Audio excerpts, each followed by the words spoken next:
love me, I love you. You love me, I love you. You love me, I love you. You love me, I love you. You love me, you love me, you love me, you love me.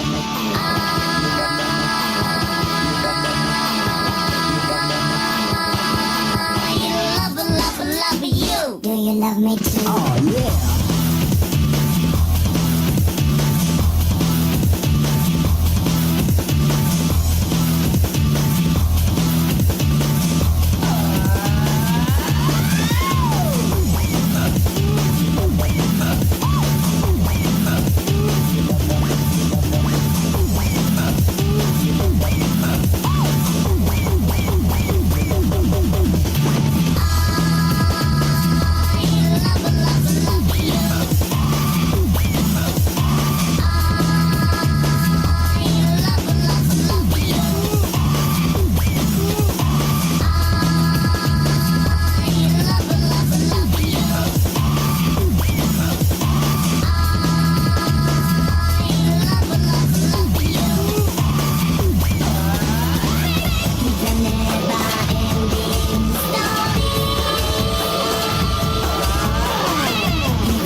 Love me. Love me.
what's going on, everybody? Damn, Trey. You finally got that 1,000 or 100. That's a lot. That's almost as many as me.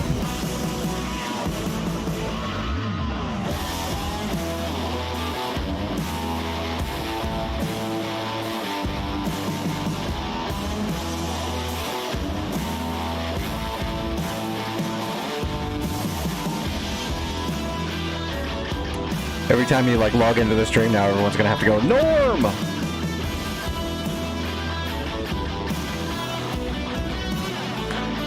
Alright, let's see. 1,000? Well, that would be great if I can make it that long. 1,000 is a lot.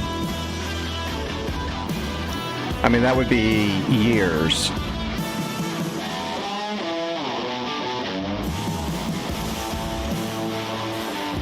We'll see. I don't have any plans to not be here. Alright, we're going to do a warm-up in a Hornet, but we're going to go Legacy Hornet with old munitions for the Cold War. I tell myself that, but my time is finicky. I have less of it than most. But I am definitely going to make the most out of it. Or attempt to, anyway. Alright, we're going to equip this Hornet with old munitions. So, no modern. So, we're going to put Sparrows on here. Only things I could use on the Cold War server. So, these will be AIM-9 mics. Should be able to do a double rack, too. Yep, there we go. And then we'll put another Sparrow. Can't do double racks of Sparrows, because Sparrows are friggin' huge. An original Sparrow is the size of a Harm. They're just gigantic.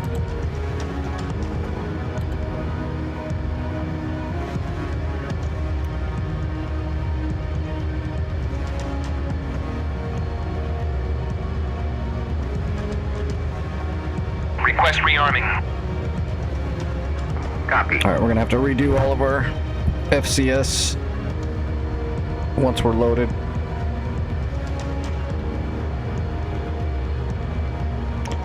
We'll wait for the load too before we cycle the bleeds.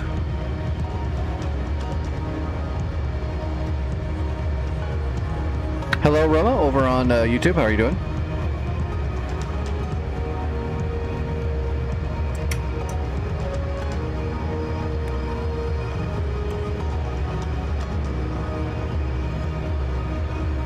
Rearming complete.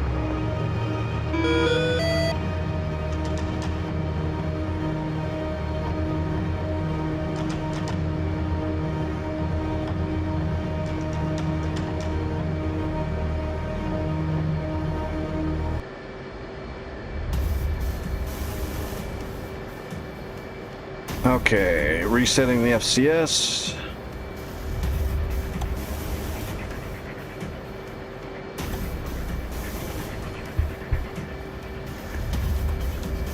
Alright, we're good to go.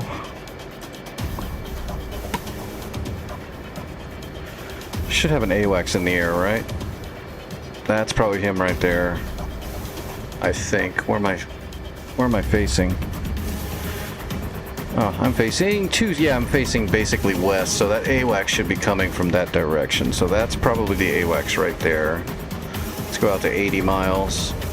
Yeah, that's going to be the AWACS. So we're going to go ahead and grab him and put him on a data link so that we're connected to the AWACS.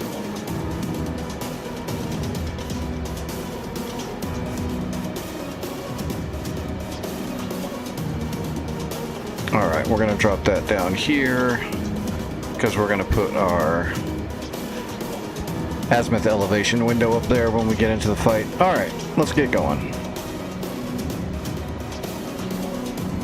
Make sure our missiles are correct. Yep, those are AIM-9 mics. And we should have 4 Sparrows. Yep.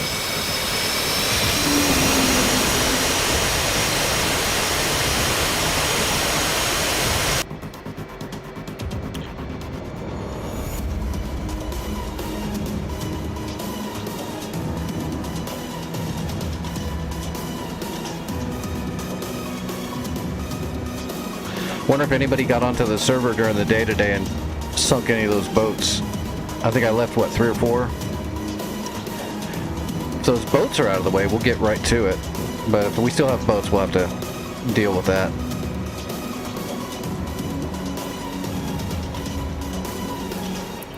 Shouldn't be a big deal, but it's probably going to take a couple of flights because those Grishas were shooting down my harpoons, which means I'm going to have to do double shots. We'll have to do skim pop shots. We'll have 2 harpoons heading for that boat, and one of them will stay on the water surface and the other one will pop up, and that hopefully will allow one of them to hit. Those boats aren't very good at tracking multiple inbound projectiles like that, usually just one.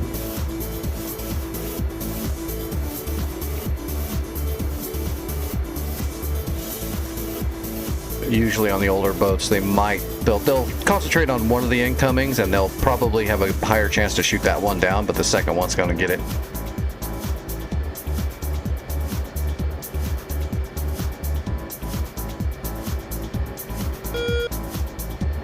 Alright, we are in a Legacy Hornet with Legacy munitions, so I'm thinking 4. We'll do a warm-up against 4.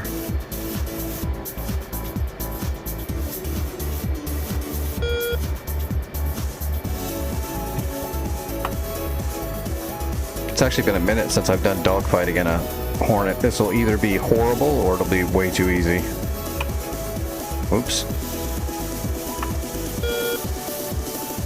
Or a mixture of the two.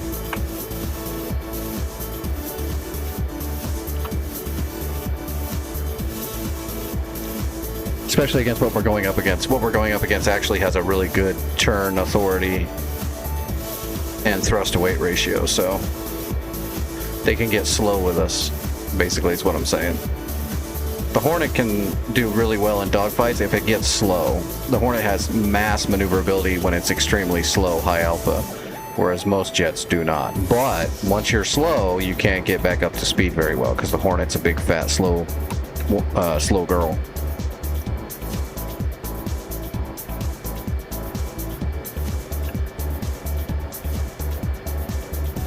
Alright, flaps half, FCS is set, away we go.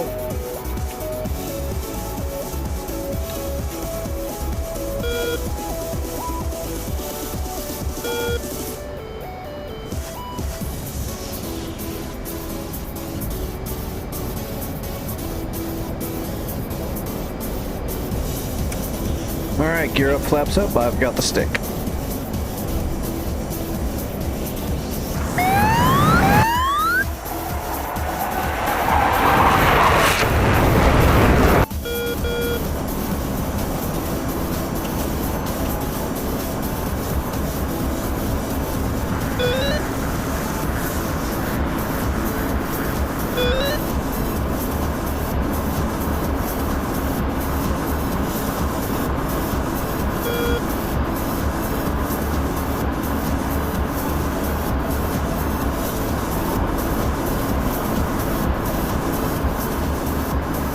There's the AWACS, and that is the one that's on our data link.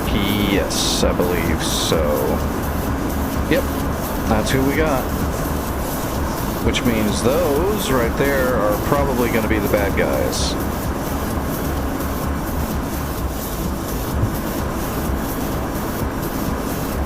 Alright, I got one of the bad guys marked. Yep, that's a bad guy. So we're using the radar from the AWACS to get that information.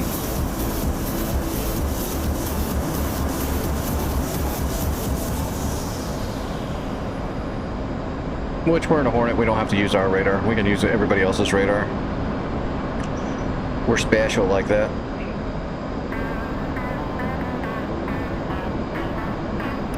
Alright, let's undesignate.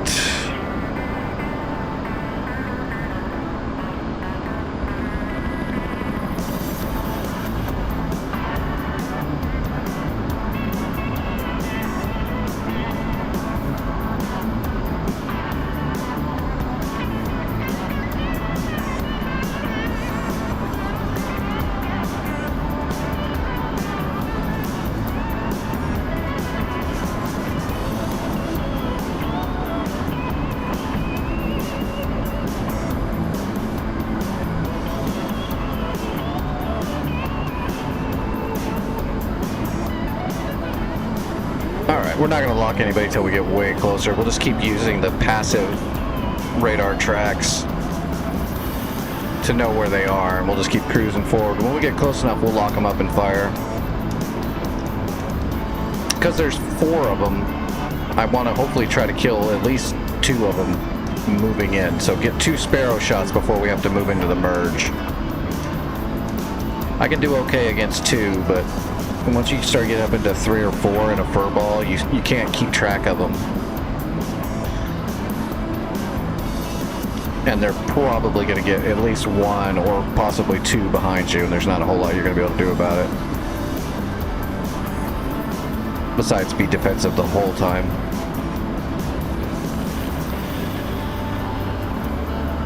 And we can't just fly away. We don't have the power in the Hornet to just... Like in the Phantom or the Tomcat, if you start getting into some trouble, you can create a little bit of an opening and then kind of get away. And get out of weapons envelope. Hornet can't really do that. Once you're slow, you're slow. Unless the opponent's really dumb.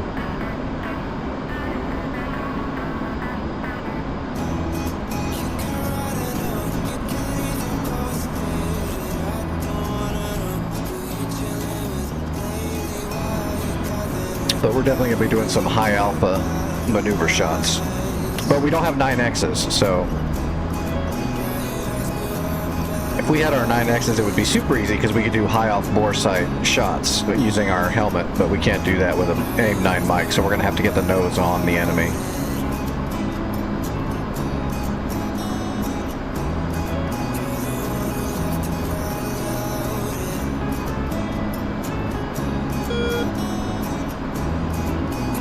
Alright, we're at almost 30 miles.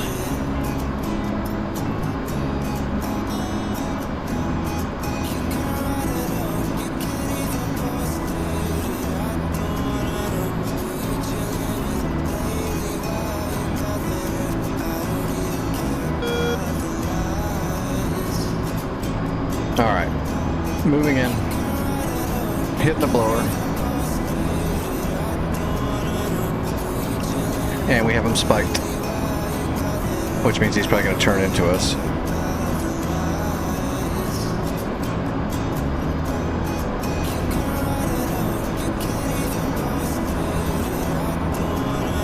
And he's dirty.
We've almost got the shot.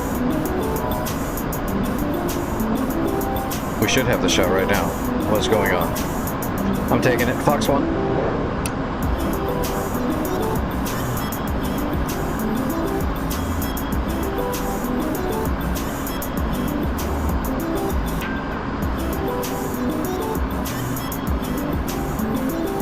Too late to dodge now. Alright. Fox 1. Those are 2 Sparrows. Oh shit. We're gonna have to split them down the middle.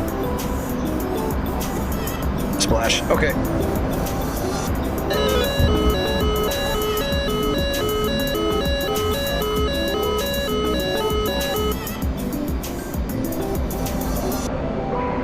Might be able to get another Sparrow shot here. We're gonna go hard alpha and snapshot it. Fox 1.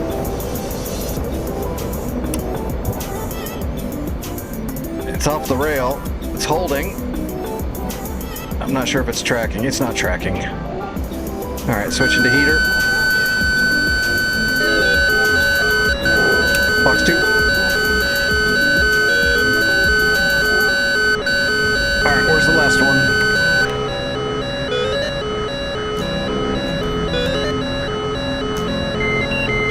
I lost him.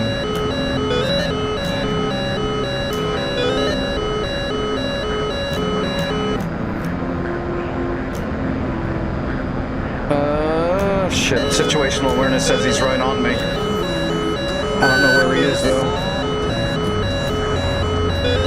Alright, let's use the vertical.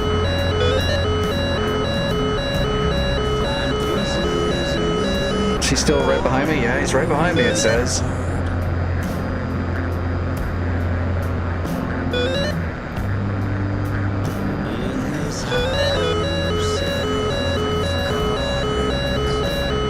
Oh shit, I see him.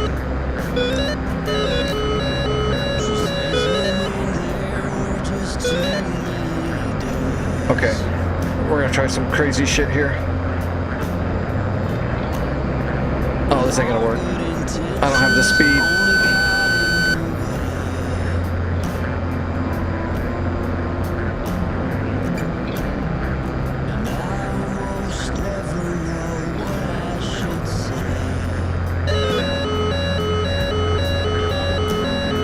I need some airspeed.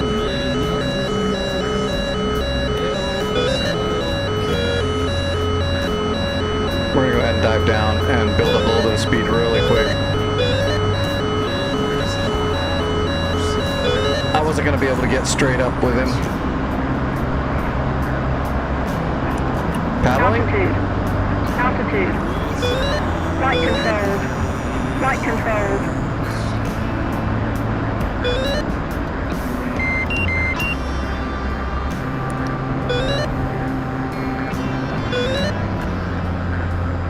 Did he follow me down? I need to find this guy. I had him for a second, but then I thought he followed me down, but I don't see him now. Is he hiding in a cloud?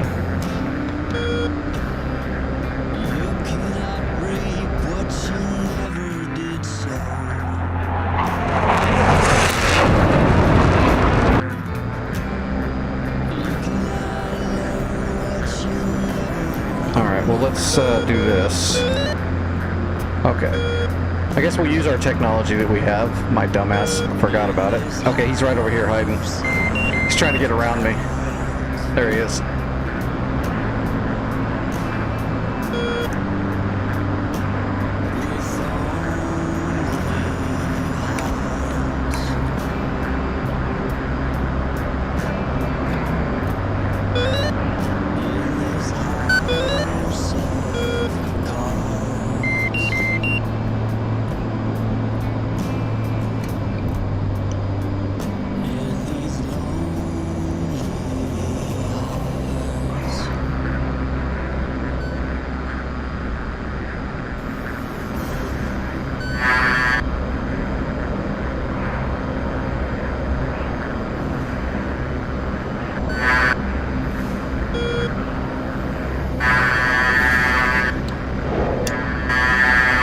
Fox 2. Got him.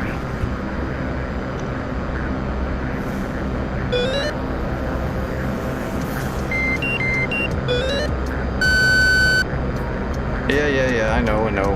We have no airspeed. I got it. Hornet power. We don't need airspeed.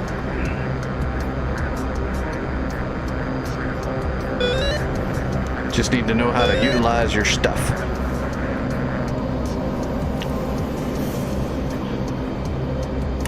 Now, why are you not there we go. Say it wasn't undesignating a second ago. I hate the some of the auto locking stuff that the Hornet does can give you the shits sometimes. Kept trying to auto onto a data link target when I was trying to get the target directly in front of me. Boy, look at those maneuvers.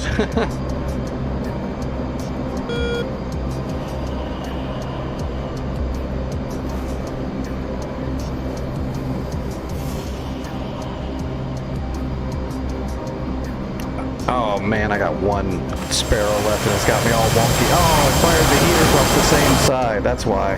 Say I'm really out of balance, but that's why.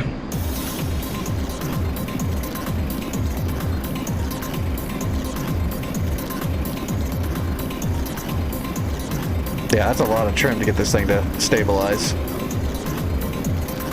That's gonna kill my maneuverability. Oh well, there's nothing left to shoot, so we don't care anymore, but it's kind of weird that it shot everything off one side. Should alternate.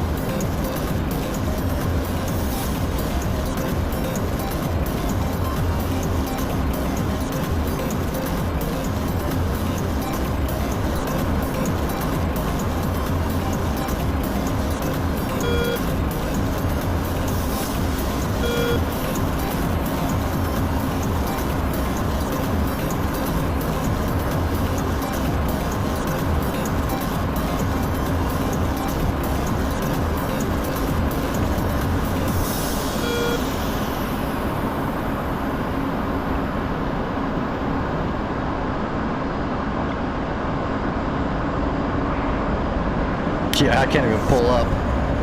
It's starting to roll over already. Gotta fight it.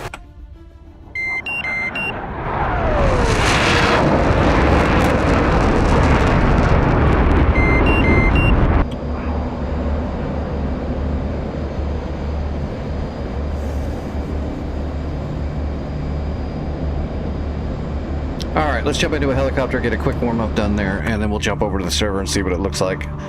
Because it's Monday, there might not be a whole lot of people that are going to join in, so that'll make it really hard to get much progress, but we're going to do some work. Worst case scenario, we sink some boats and make some more money. Can never have too much money on these long, hardcore wars. Building up money is extremely important, so that's the worst case scenario. We just try to make some money tonight. Best case scenario, we make some money and also move the front line forward.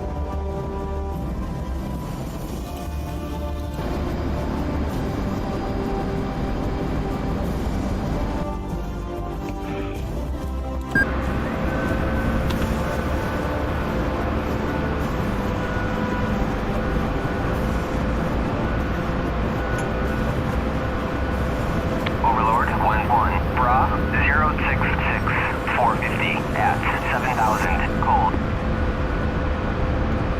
Overlord 1-1. Pop-up group 297 416 at 1,500 cold.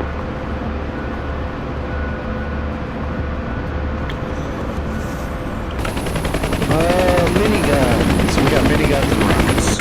Although I don't think I'm going to go shoot them. We're just doing a quick warm-up. We're not going to go shooting anything, I don't think.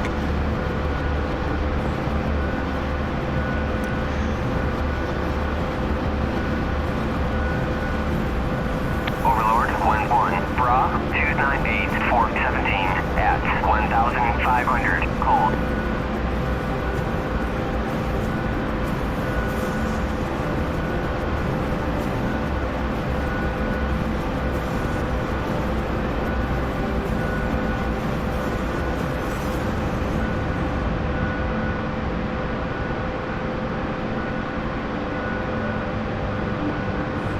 Well, we got an easy shot right now if we wanted to.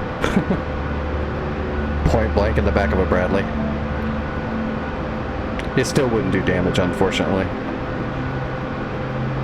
They've nerfed those miniguns to the dirt. Squirt guns do more damage.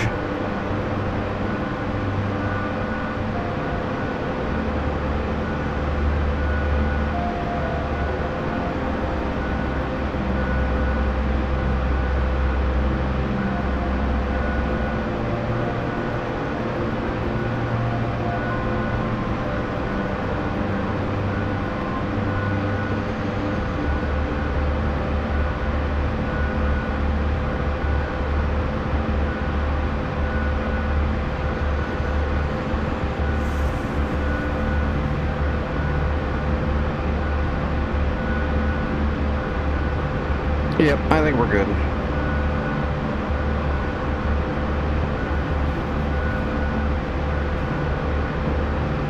Overlord, wind 1, pop-up group, 292, 417, at 1,500 knots.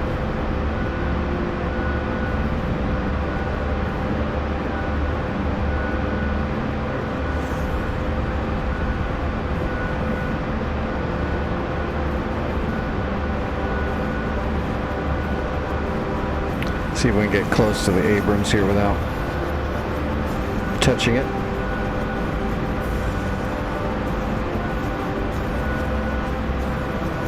Overlord, wind 1, bra, 065-450 at 7,000 knots.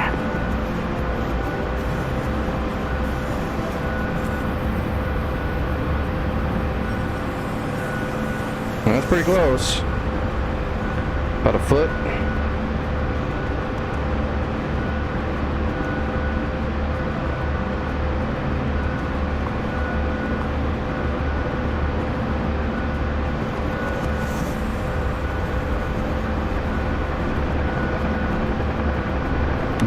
No, don't get speed. Thing's trying to transition on me already. We're too light. Should put some door gunners in here just for ballast.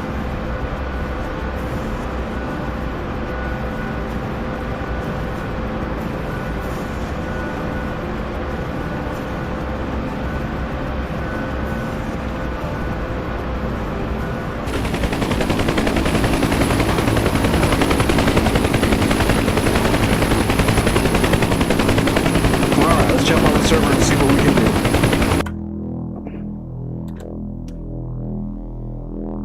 Probably not much.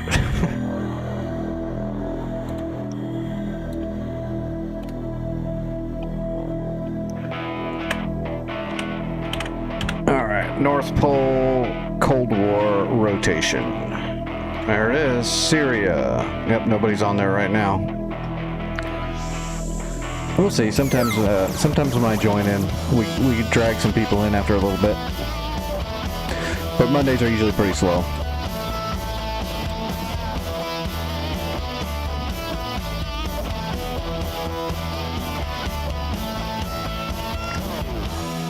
I have lots of drugs, and I've got my drink too. It's not Pepsi, it's generic diet, whatever the hell.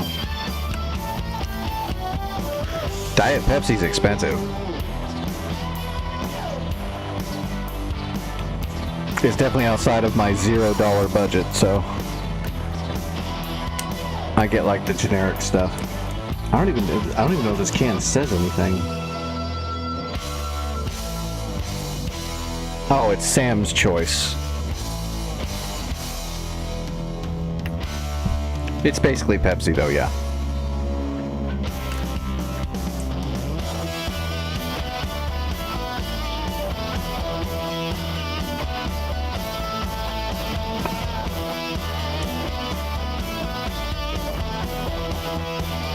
Alright, and I just took some more medicine, so we're good to go. Oh, somebody did come up and kill the boats. Look at that. They absolutely did take out the boats. So I'm going to move the fleet up forward for starters, and I guess we're going to have to start going after... Well, we got to see what's at Hotel and Basel, so we're going to do Sead first because we don't know what's across that water. So let's use Larnaca.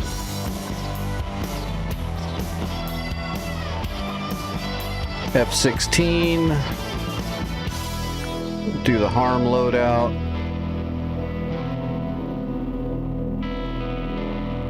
Except with...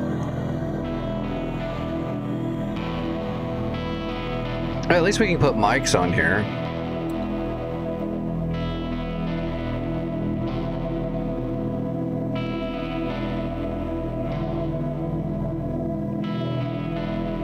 Oh shit, I forgot to put a bag on there. We gotta rearm it. We're gonna need that fuel to get up to altitude and not run out of gas doing the mission. We're definitely gonna need the bag. Request refueling. Turn that to can beacon off. Request rearming. Copy. Nice. Refueling complete. Give me a bag. My dumbass forgot the bag. Give me a bag. And we got a bag. Alright, do we have any intelligence? Probably not. I know I don't have any intelligence. Okay, we got no intelligence whatsoever. So let's see if we can move the fleet forward. Let's see... Other... Intel zone status... Blue side, nope. Rearming complete. Intel, nope. Stats and settings? Carrier navigation. Sail to Increlex South, please.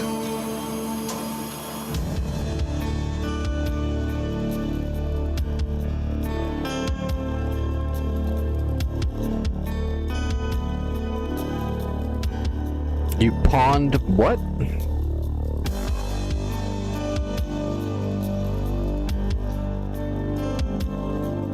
Alright, so our carrier group's gonna wind up here. Now that we control the whole bay. And we'll take off and we're gonna fly straight for hotel and we're gonna check for radar sources and SAM sites on these 2 points. Do we have a Tarawa here? No, we don't. We have an Invincible.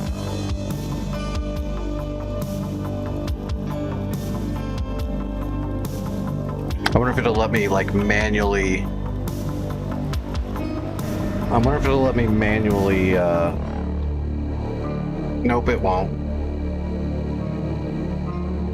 No, okay, it won't.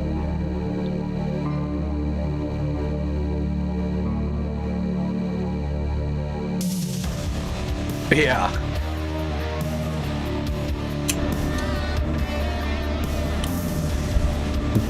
I'm sorry, I've been flying since I was a little kid, so all my brain power went into flying and I don't know anything else at all.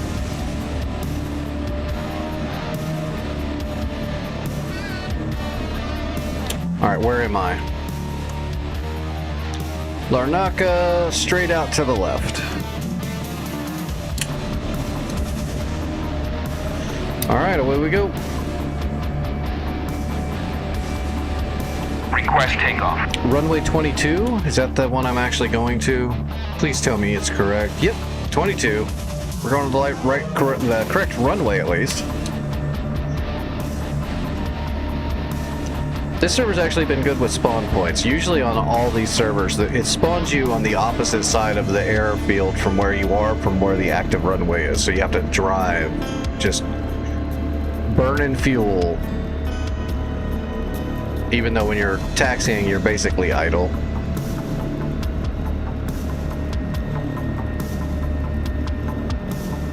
But it always parks you way the hell far away from where your takeoff point is.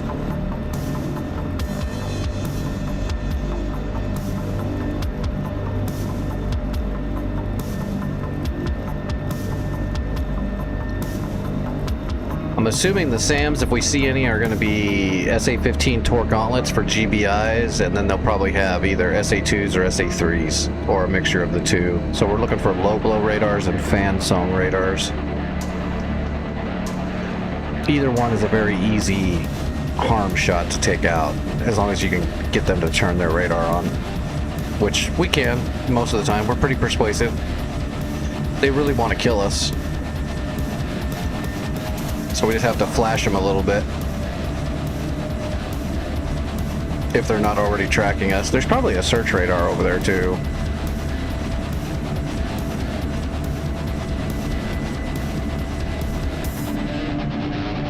Alright, here we go. Mill power.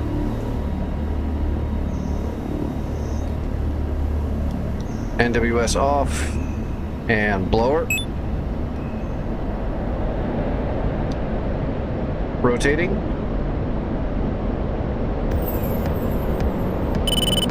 Alright. We'd be flying.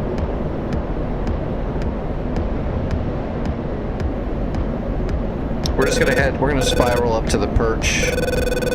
We'll we'll be heading, we'll just head 090 until we get up to the perch, then we'll check the map to get a good idea where we're going. Actually, we'll just look at our knee board here. So we're looking for hotel. The briefing paperwork should tell us where hotel is. Okay, hotel is 20 in our briefing, so that means we should be able to use the pre-briefed steer point 20. And that should be hotel. Oh, I oversteered the shit out of that. Alright, let's look at our data link. Okay, so there's hotel and there's Basel. So this little mark right here that we can't see because we're going up, that's hotel. So we're just gonna fly at that.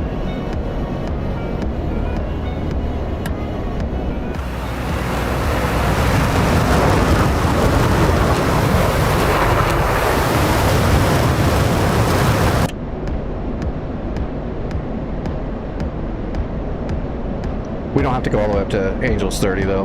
We'll start leveling off here. Yeah, the bag's about empty, so let's come off blower and let's bunt. We're high enough. If we get up too high, sometimes the SA2s won't turn on at all.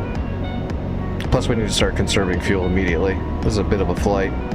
Alright, there's hotel. That's the diamond. We're just cruising now until we get there. Looking to see radar signatures start popping up on this right screen. That'll be data link, data tracks.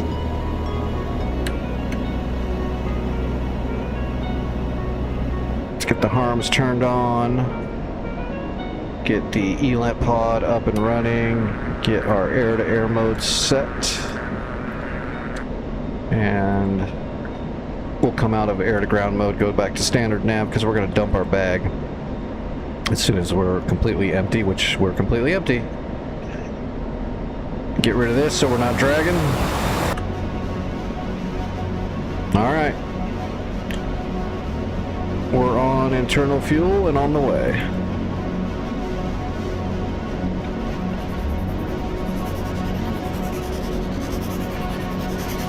Make sure we stay in mil power.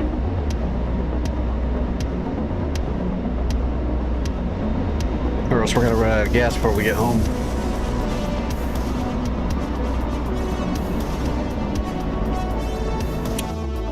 Ooh, I got a new snack I get to try tonight too. So a friend dropped by and brought me some Sunbelt Bakery granola bar. They do have a little bit of sugar and carbs, but it's not very much, so it'll be a good little snack. Something I can just nibble on really fast without worrying about it.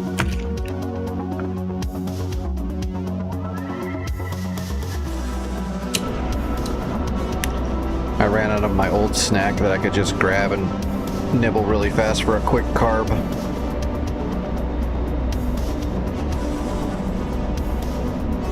Because I don't actually eat that much food.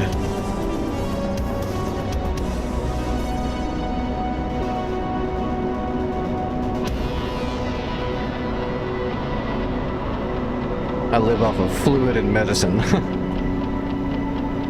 I eat like 1.5 meals a day.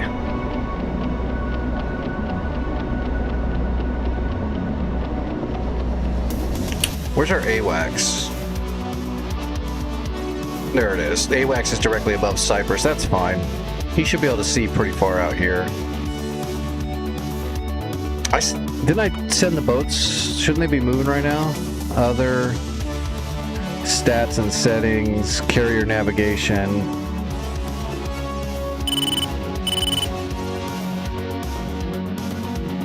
Yeah, I sent it to Increleak South. It just hasn't done it yet. We do have a Tarawa. That's the Invincible. Then we got a Stennis, and then we got a super carrier. CBN 72. My dad was on the Ranger 60, CBN 61. A lot of Phantoms and some Skyhawks and some Intruders.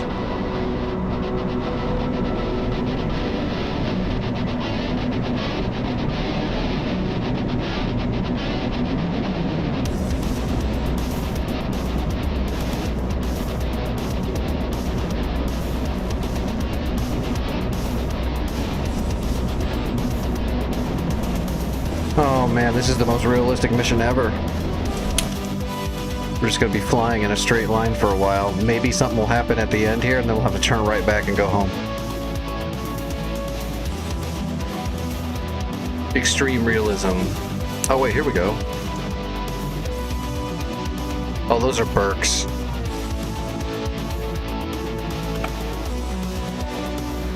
I don't think those are gonna... Well, they have air defenses.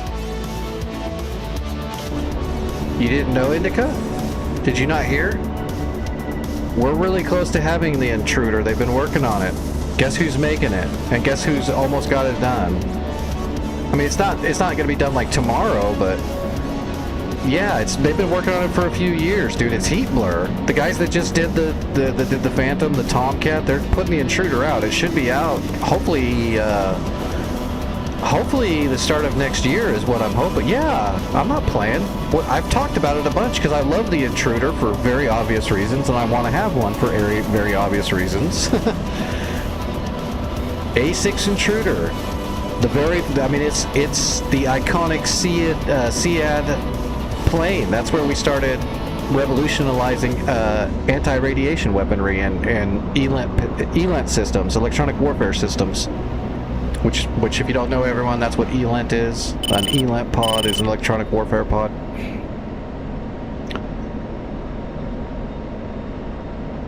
Or you can call it an electronic spy pod. But yeah, we're getting the A6, two-seater, double front seats. That'll be interesting. Are you gonna be my my weapons officer?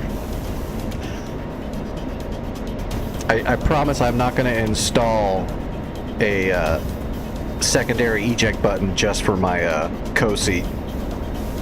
I won't do that. And I'm definitely not crossing my fingers right now. But yeah, we're getting the Intruder. It should be the next major release is the Intruder. Unless they somehow get the Eurofighter out before it. But yeah, the Intruder's getting close. Don't you remember when they added all the Intruders as NPCs? That's because they're working on the real one. That's why they have the NPC model done already. It's because they're working on the real one. And you know it's going to be good because it's friggin' Heat Blur. It's going to be exactly real. It's going to be awesome.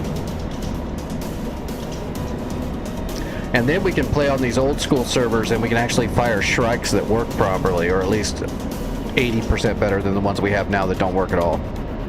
Which again, that's actually realistic. Shrikes didn't work very good at all.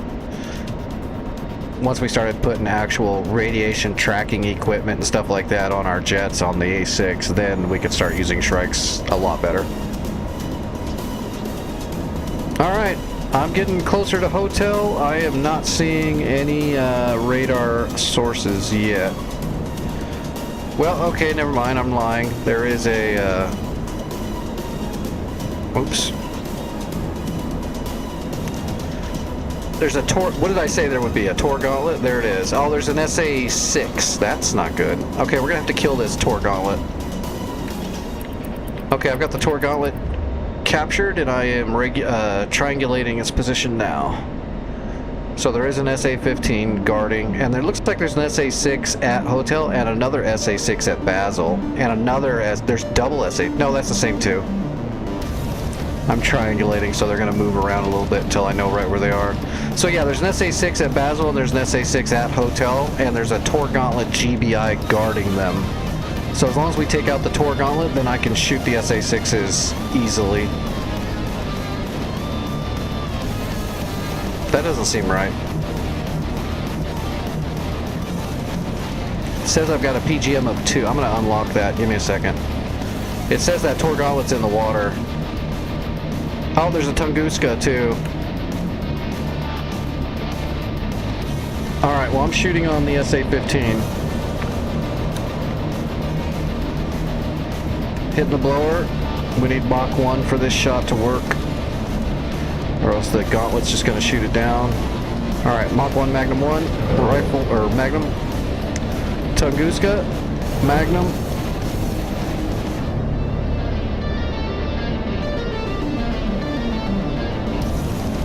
SA-6, we have a solid PGM on it as well. Magnum. I'm not sure where the other SA-6 is. I'm gonna hold on to my harm and try to triangulate off of it. It's acting like it's out there in the water. No, that's not Basel either though, that's way out there.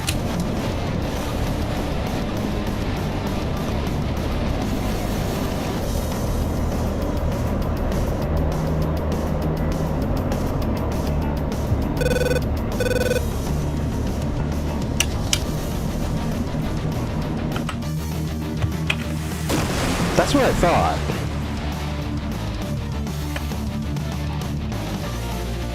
It's acting like the gauntlet was underwater. The Tunguska wasn't. Is this the SA-6? That looks like an SA-6. It shut its radar off and moved. Tricky.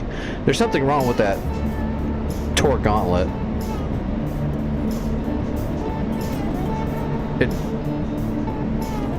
We're going back after that Tor gauntlet. I don't know what's going on there.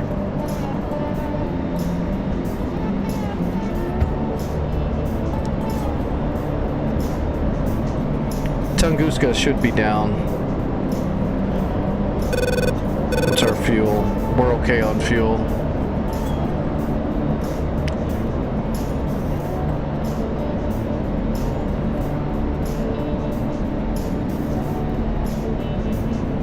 Mach 1, Magnum 1.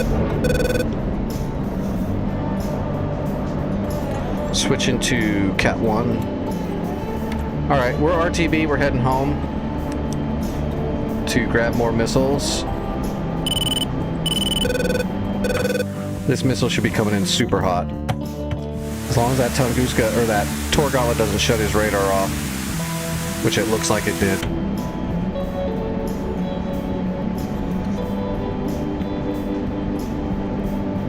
SA-6 shut its radar off.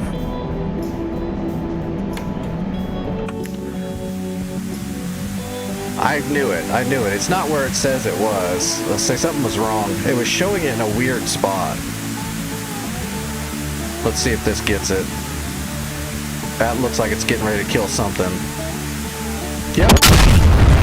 Okay, Tor gauntlet down. I don't know why DCS was saying it was out there on the ocean edge and in the ocean. That's pretty crazy. Alright, so we got to come back with some more harms, but we got the GBI, and we got both GBIs. Tunguska's kind of a minor GBI. The gauntlet's dead, though. Tunguska's dead. The SA-6 is damaged. I don't think it's going to be... I don't think it's dormant, though. It can still fire, I'm pretty sure. What was Larnaca? Was it 8? Yeah, Larnaca's 8. So, steer point 8, enter. Come out of air to ground. Trim the aircraft. Okay, there's Larnaca. Right out there. We're gonna climb up so we can conserve some fuel. Alright, let's hit the blower. We're gonna climb up above 20,000. Yeah, we'll have to come back though. We got to put some shots on that SA-6. And we need to get our ELANT pod over there towards Basel Al Assad and see what's there. There's an SA-6 there. I didn't see anything else, but we'll have to fly closer to see if we can get anything else to turn on. And then we'll have to come back with like maybe an A-10 or something like that to strike everything. Okay, we're out of blower. And we're cruising home.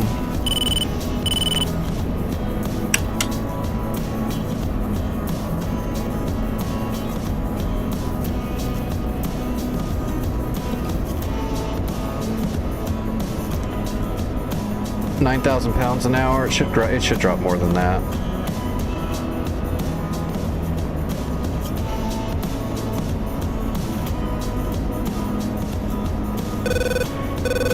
And we've got 4,400 pounds. We're good. We'll be fine. I used a little bit of extra fuel getting that extra shot off, but we'll be fine. It's a little bit of a flight, but it's not that bad. We're already 77 miles out, so we've already come like 20-something miles, just gaining altitude.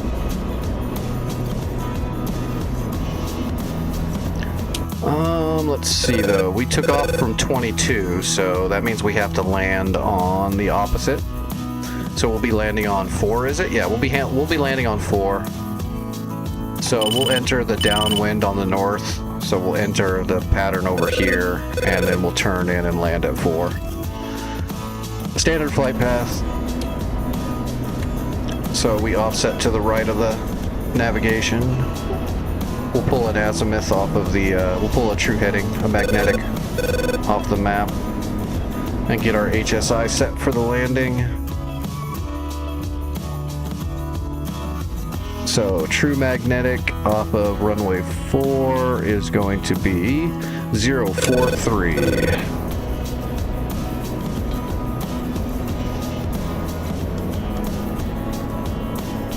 So that's our runway. When this line is pointing directly north and this line is right in the middle there, then we know we are roughly lined up with the runway and going directly at it. Piece of cake. If the waypoint is correct. I mean, for all I know, the GPS waypoint's off of like a Tacan box or something that's like 50 yards off the side of the runway, which means that that HSI line will be a little off, but it'll get you close.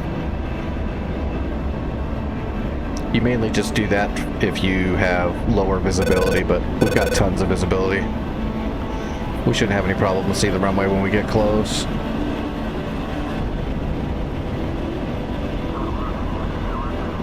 Oh, cool. You'll love the F-16. It's great. It's a very versatile strike craft. It's a little neutered on this server because this server is Cold War hardcore. So you can't put AMRAAMs on it. But it's still good for dropping bombs, shooting old school Mavericks. It's one of the best for SEAD. It's the best for SEAD in DCS period, which is what we're using it for right now. But air-to-air engagements on a Cold War server with a Viper are a little rough because all you have is like AIM-9 Limas, AIM-9 Mikes.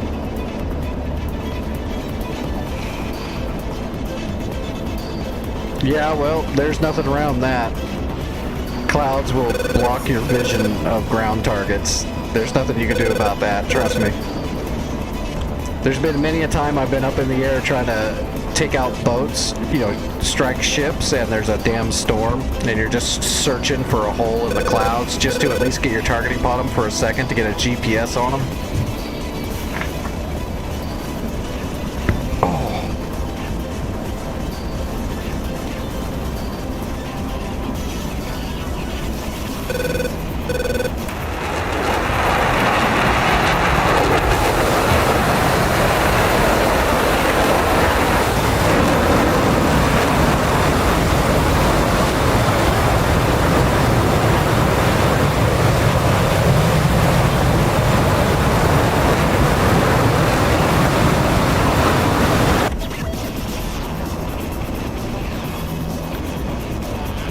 8,000.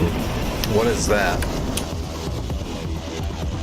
What do we have flying around? Is there a... Okay, it's a fueler. It's a tanker. What's a baby tanker? It's a mini tanker.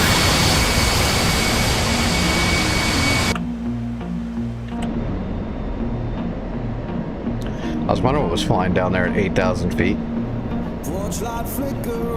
30,000 feet, that's going to be Dark Star. That'll be our AWACS. Let's get a data track on him. We'll know right where he's at. There he is.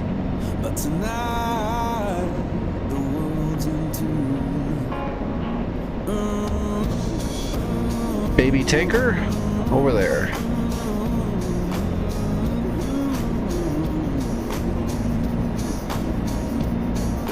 What kind of rockets are on the... I don't have any rockets on here. On my outer wing pylons, I've got 4 AIM-9 mics, which is probably our best Sidewinder missile that's not high off bore sight. Before 9X technology, the AIM-9 mic was our most highly rated heater, and it's probably got one of the best records too for actual shoots. But yeah, these are old school AIM-9 mics. We're on a Cold War server, so we can't put 9Xs on here or AIM-120s, no AMRAMs.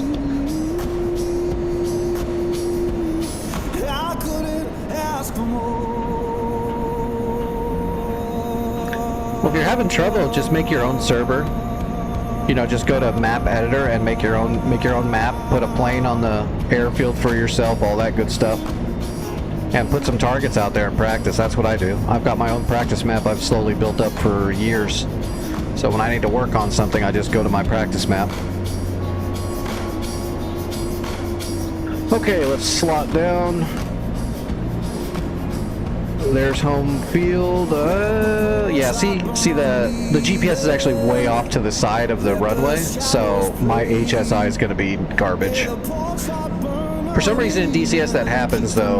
The IGI, the INS in the Viper is a little buggy in DCS, so the INS degradation affects the pre-briefing waypoints a lot. Yeah, AWP, just sometime if I don't have anything going on, which I really don't have anything going on tonight, I can show you some stuff in a private server to help you out. I got no problem doing that. I can do it on stream and then you can watch the VOD later too, all that kind of stuff. But that's what I would suggest doing. Just go to your editor, put some ground units out there that aren't going to just smoke you right away, and put them out there in different spots and start learning to use your aircraft that way. Plus you can practice takeoffs, landings, using your weapons without worrying about being on a multiplayer server and someone getting all, or feeling weird that you're not helping them or whatever. Just do it on your own private server. It's the best way to do it. Alright, let's call the ATC.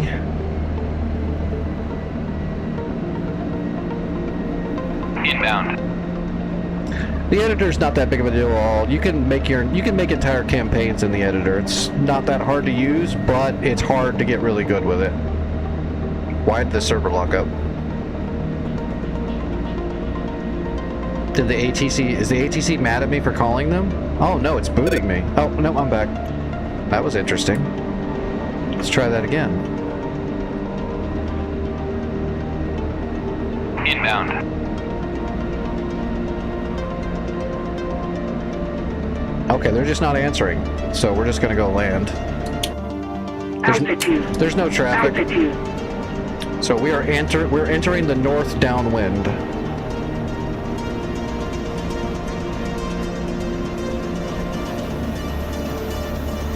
That's okay, I don't like them either. Most of the time.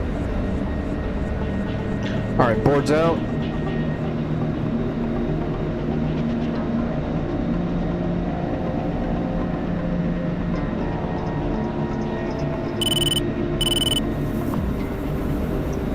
And we'll enter the crosswind into final as soon as we slow down a little bit more. Get a little bit more distance.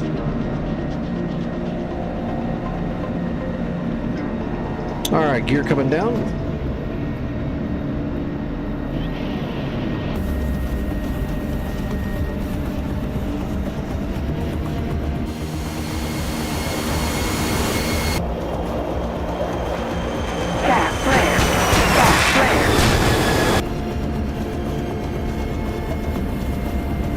And now we're going to enter the crosswind.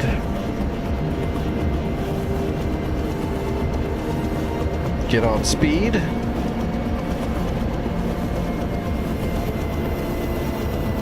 Alright, we're on speed.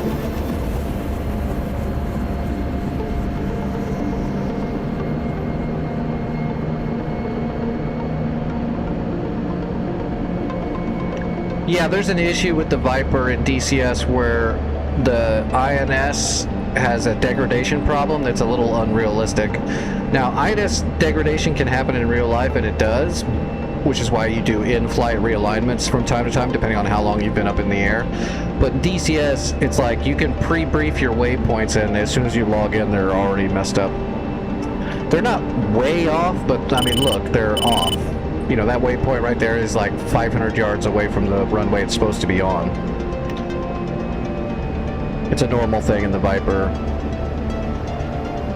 So the pre-briefing on a multiplayer server where every plane has pre-briefed waypoints, it doesn't always work the best. It does work enough though, so that waypoint would get me to the get me to here if I was pretty far away, but it's not going to put me right on the runway if I had to do a non-visual, you know, landing.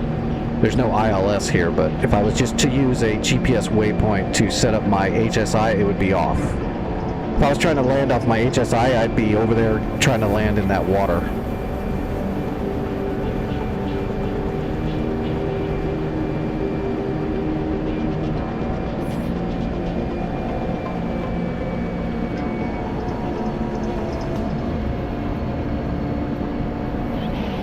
Yeah, I'm not sure why it does it on the DCS Viper so much right now, but it's probably because they're trying to simulate INS degradation more perfectly, and it's just a little buggy because it shouldn't degrade as quickly as it does.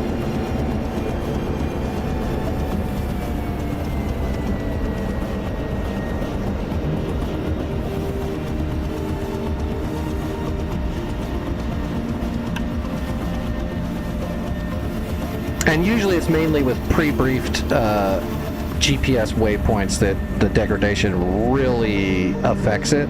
So like if you're in the air and you're going to create a new waypoint on the fly, that one's usually 100% accurate, at least for a while. But the pre-briefed ones are always a little off, it seems.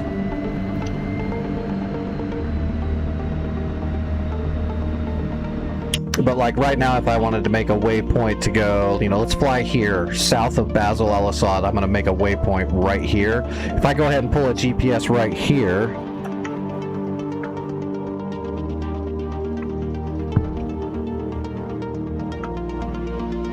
like that.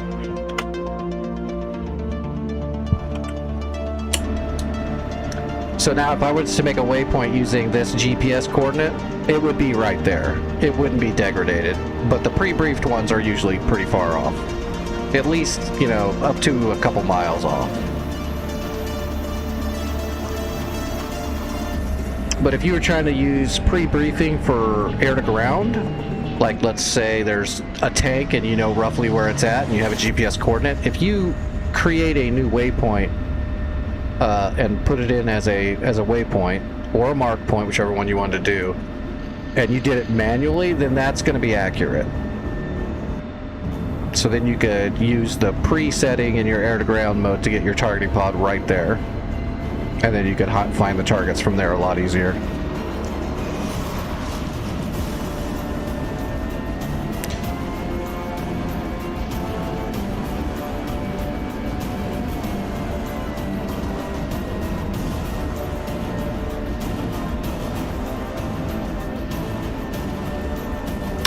Then if they're way off and you did it manually, you might not have put it in correctly then maybe. I've never had them degrade that I made in an aircraft that's already turned on. The only time I've seen it degrade really bad is when it's pre-briefed.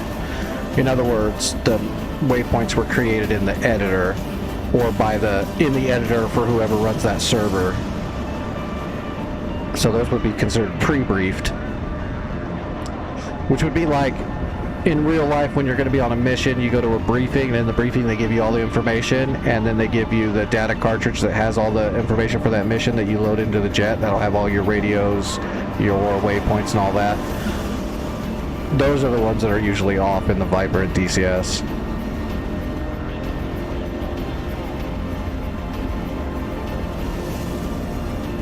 The only time you're going to align your INS is when you're doing a cold start on the jet. If you do a hot start on the jet, it's already aligned and you don't want to realign it.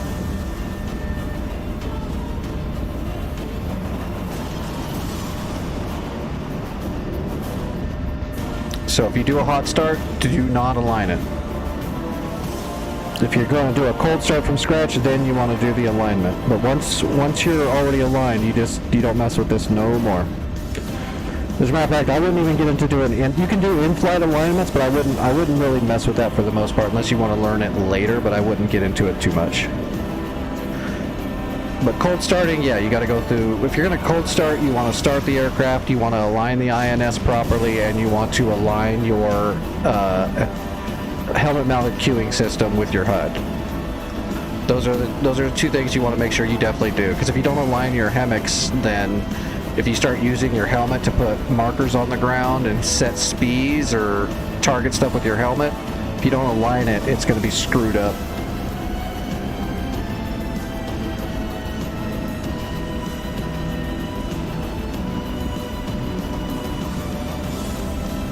Well, yeah, you can do a standard alignment, or you can do a saved waypoint alignment.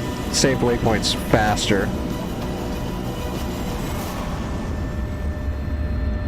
So there's a stored heading, and then there's the regular. If you've got time, I would just do the regular. It's usually more accurate and degrades less. But in DCS, I think they're both the same in DCS. So you can just do the faster stored heading. But in reality, the full alignment would be more accurate and degrade way slower. Alright, let me use the restroom. Let me get my load out really quick. And then I gotta use the restroom. Oh, where's my brake? Brake! There we go. Alright, fuel, new bag, that'll do it. Okay, I'll be right back. Request rearming. Copy.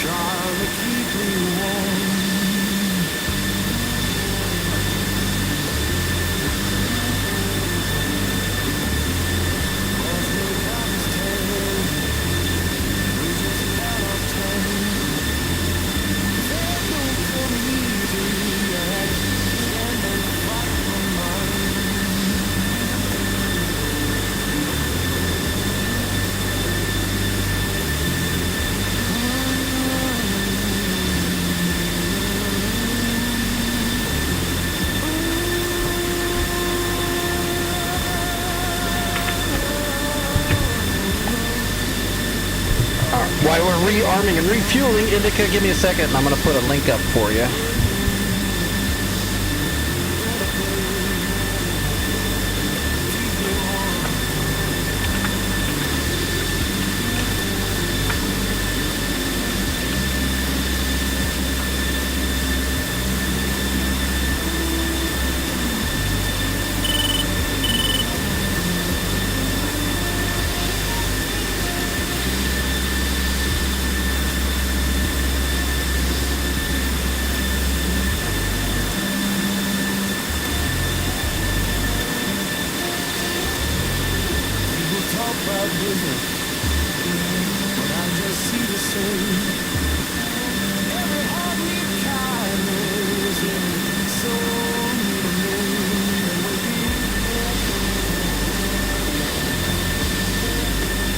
Refueling complete.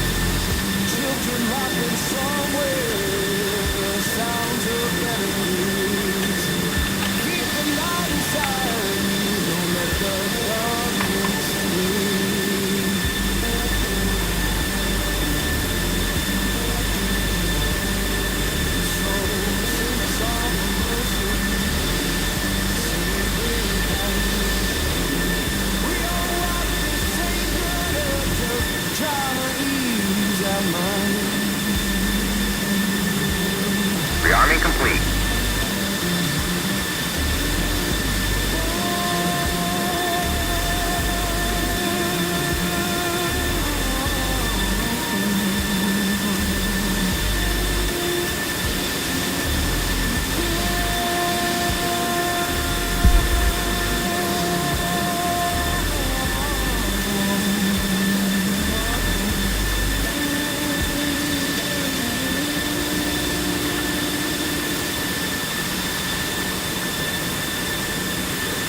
Oh, come on. Is it locking up again? What is going on?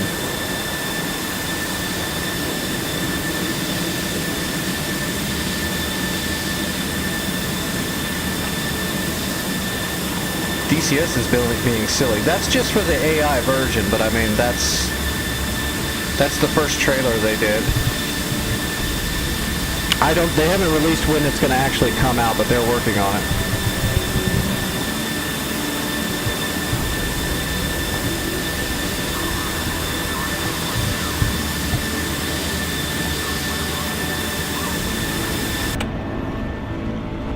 Alright, Cat 3. Chaff and flare redone. Do we have a bag? We have a bag. We're good to go. Hotel was 20. What was Basil's going to be 21 or is it 19? Basil is 21. Alright. So let's go to 21 this time.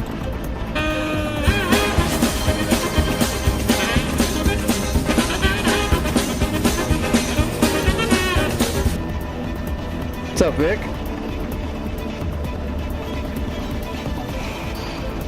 Alright, break off. Is there anybody coming or going, or is it just us? It's probably just us. It's just us. There's nobody here. Alright.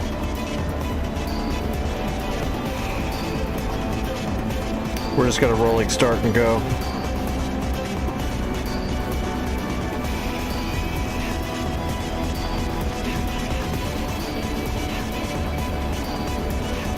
Alright, no power.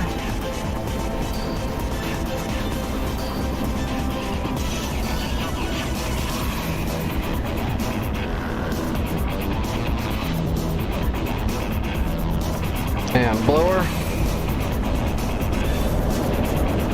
Rotating. Altitude. Altitude.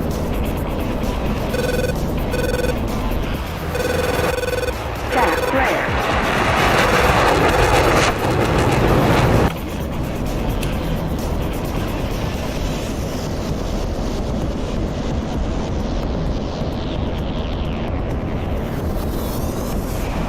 The one that we have is already AI for NPC, but they're making the client one as well.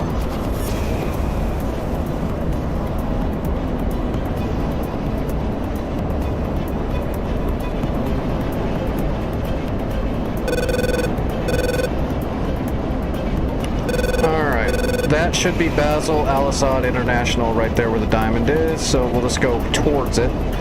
We still got to kill that SA-6 that's at Hotel. But all our other 3 shots are saved for anything that's at Basel.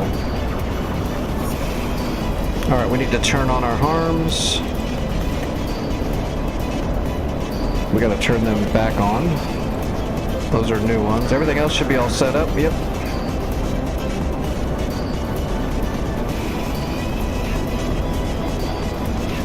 Yeah, that's what they were copying, was Flight Intruder for the cinematic going downtown.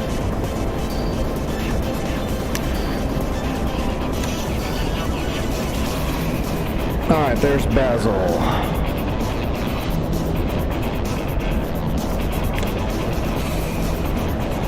And the bag is almost empty. Let's get ready to drop it.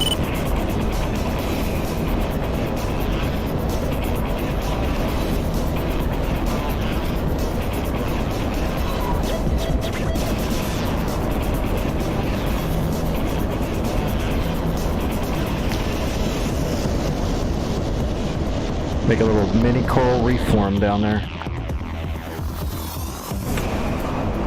Alright, we're off blower. We're cruising. Alright, smoke them if you got them.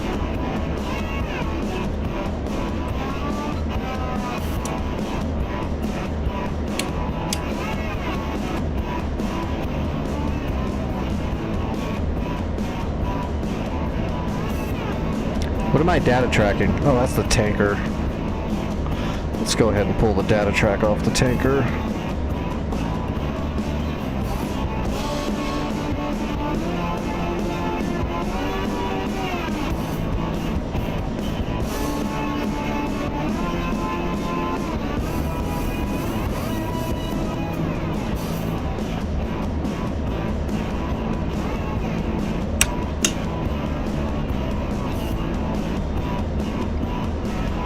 Alright, time for the hurry up and wait part of military simulation.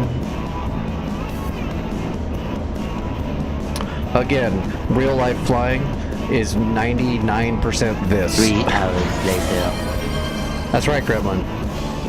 This is the most realistic part of DCS. A lot of flying and straight lines to pre-briefed waypoints and then going home.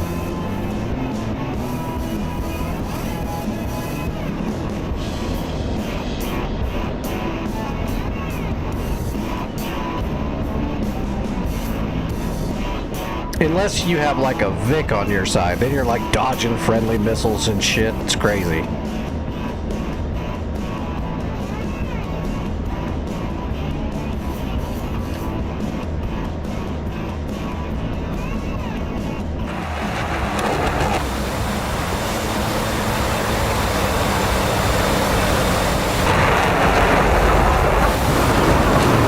I absolutely love the flying part. It's really fun getting into all this action, but that much action's not that realistic. Battles are very fast and fluid. But you gotta make DCS entertaining for everybody, so all those crazy intense situations that happen in real life, they just make them happen all the time in DCS because it's fun.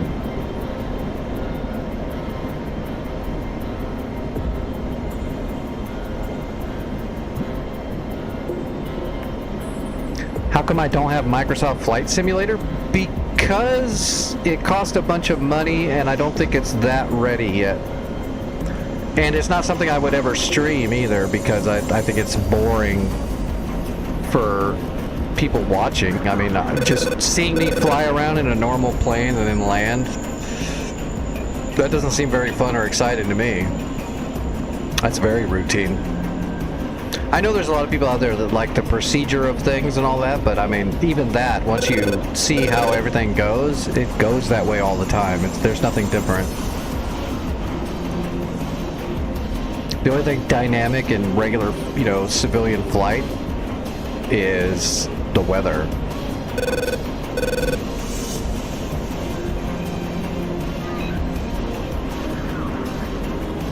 It just doesn't seem interesting enough for me. But getting into the military stuff and teaching people about military aviation and all that, I think that's way more rewarding and fun and entertaining. I'll get Microsoft Flight Sim eventually, but again, it's also not as good of a simulation as DCS.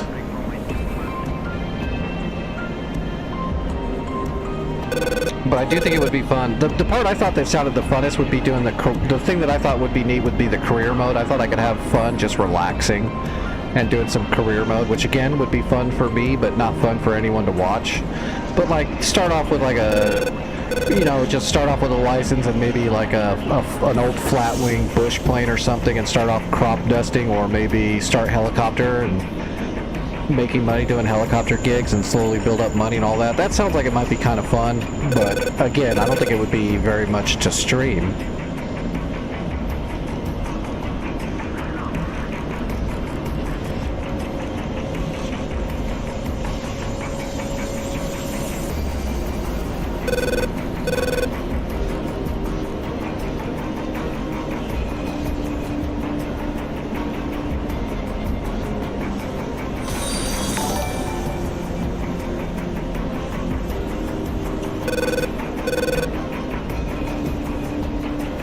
There's a fire can radar out in the middle of the ocean.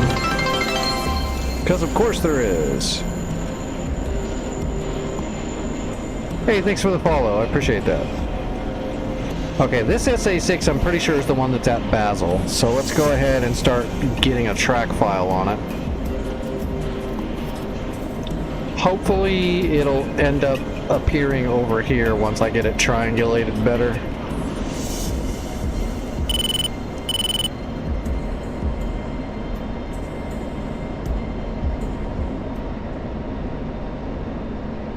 Yeah, I saw Atmos X. It looked pretty cool. I just haven't started messing with it because it's not, sometimes it's a pain in the ass to mess with those third-party mods because it messes up regular DCS a lot, and I stream so much I don't want to risk it in a lot of cases. but it looks cool. The hope would be that it works so well that they get it implemented into the actual DCS so it's supported and doesn't corrupt a bunch of files all the time. Nothing passes it though, that's the thing. That's why I don't mess with third-party mods very often, except for a few that are actually worked into the back end a little bit so that they work. Because most of them are never supported, and it's fun to use them, but as soon as some patch comes through, it has a high probability of corrupting files all over the place, which causes you to have all kinds of weird issues, and then you end up having to delete everything and re-download from scratch, and I just don't want to mess with that anymore. So I don't.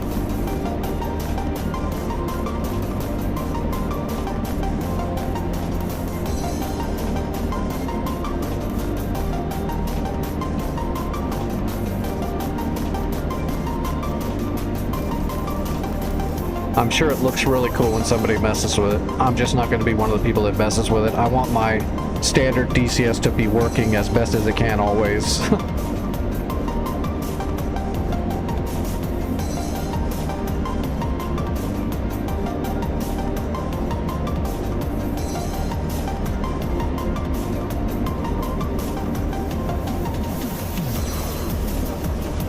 Come on, start giving me a good track.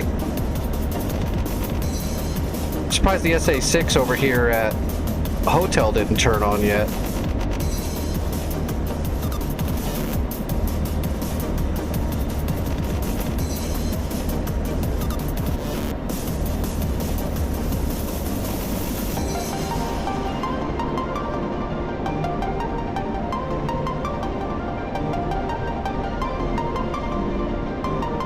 It can be the mods. It absolutely can, but not because the mod did it directly. It's just whenever DCS changes anything, patches anything in the engine, in the back end at all those third-party mods has a probability of throwing corruptions into all files that are running. So I just don't mess with them anymore. The only third-party mod I run is the A4 Skyhawk, but the A4 Skyhawk is actually hooked in, so...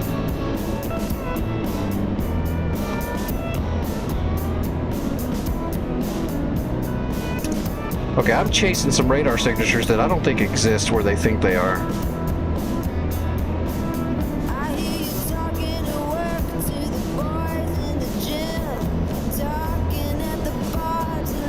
I'm gonna keep chasing it and see where it goes, but Basil is right down there, and I'm not getting anything off of it.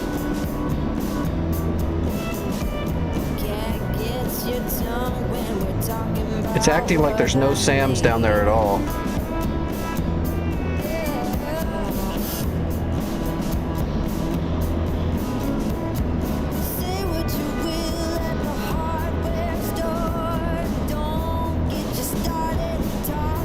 And that SA6 at Hotel didn't turn on at all.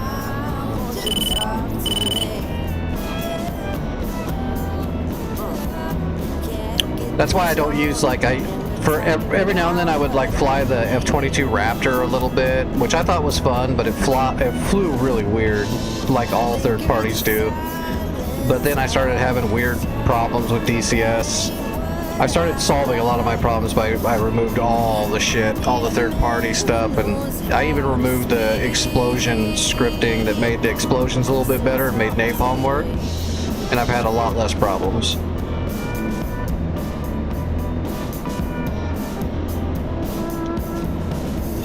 I expected there to be a lot. I mean, there's Basil International right there. I expected there to be some SAMs there, but I'm not seeing shit. I know there's an SA6 at Hotel too, and I must have actually done more damage to that SA6 than I thought, because it didn't turn on at all. This might be a waste of a flight, because I can't stay up here all day flying around. We gotta fly all the way back home. Ooh, I thought I saw something back there. Okay, there we go. I got a beat on that SA6 now. It is way out here. It's at India. This is where that SA6 is. It's at friggin' India. I guess we're gonna shoot at it.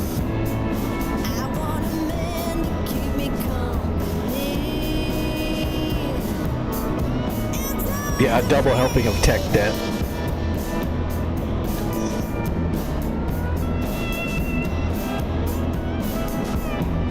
Yeah, I guess I'm just going to shoot a couple of harms at this SA-6 at India just to give them something to try to repair and leave me alone. I'm not seeing anything out here. I think I can bring a strike craft over the channel now and attack Basel directly. 5,000 pounds of fuel. There's a solid lock. Yep, that's India. Here we go, hitting the blower.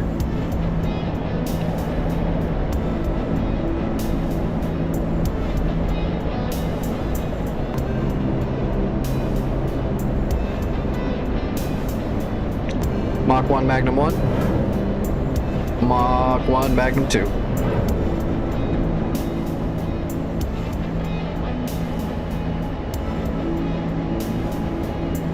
See you later.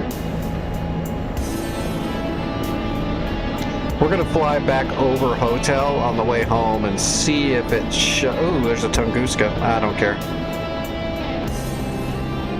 That's days away from attacking that deep. We're gonna do a flyover hotel and see if this SA-6 turns on for us.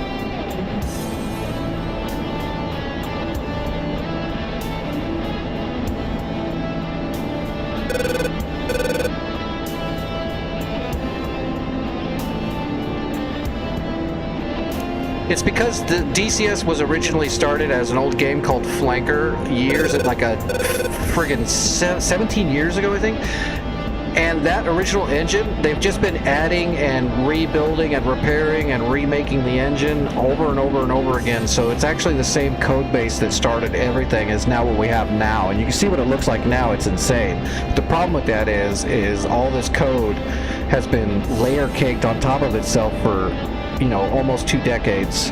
So they've done amazing stuff with this engine, but because of that, it's hard to deconstruct and go backwards with it because it's just stacked and stacked and stacked and stacked. So like trying to, like the best thing they could do is take all their code, right? And it sounds good in your head to go, well, they should just take a really good engine that's modern and move all the code over to there, you know, make DCS into that new code, but that's not really the way that, whoa, hold on.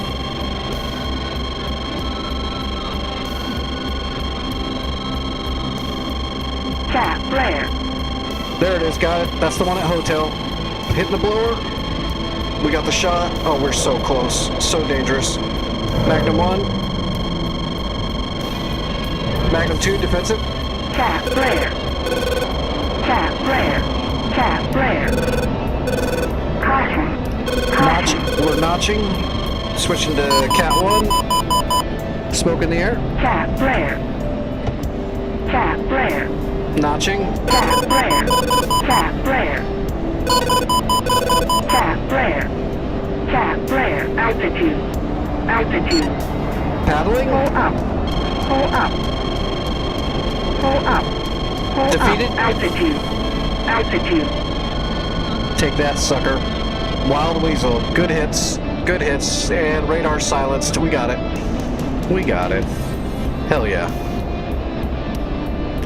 That's what I'm talking about.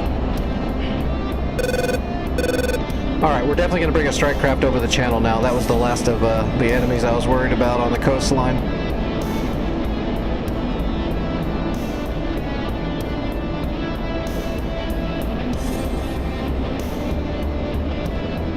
There's a fire can at Basel.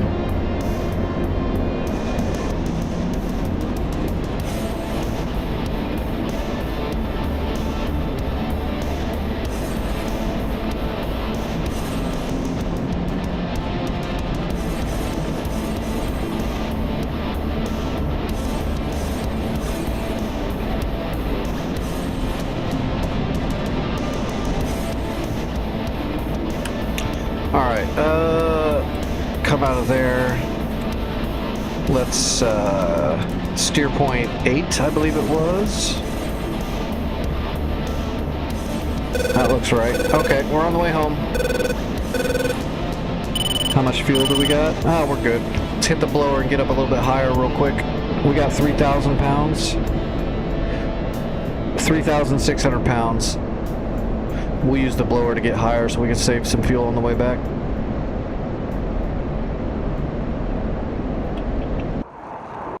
Chaff flare. Chaff flare.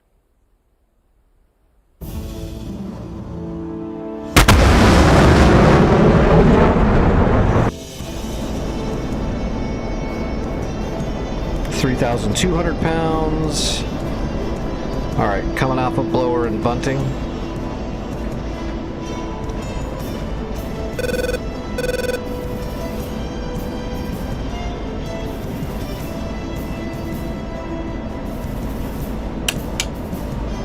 I wonder the ATC, what's the radio frequency at Larnaca? Should tell me the ATC's radio, right? 252, 150.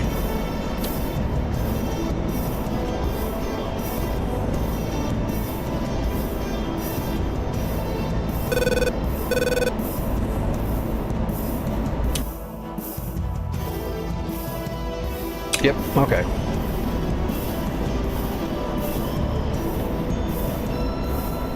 That's probably why the ATC didn't talk back to me. I was on the open frequency. Helicopter! Helicopter!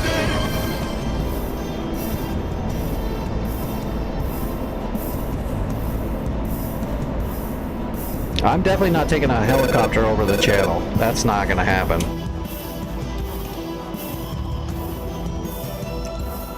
Let's see, that is 118 miles. I'm not doing 118 miles across water to possibly get my face shot off. We're gonna grab an A-10 and we'll go over there and we'll strike Basel, because we're gonna need a standoff weapon. So there's a fire can there. There's a SAWN 9 radar, which means there's flak guns that are connected to that radar. So we're gonna come back with an A-10 with a couple bombs and some Mavericks, and we'll try to kill everything here and neutralize it. And then we gotta fly back, and then we gotta grab a friggin' C-130 and load it up to go capture Basel. But once we have Basel captured, we're in business. But this is gonna be a pain in the ass, getting to Basel and getting it captured.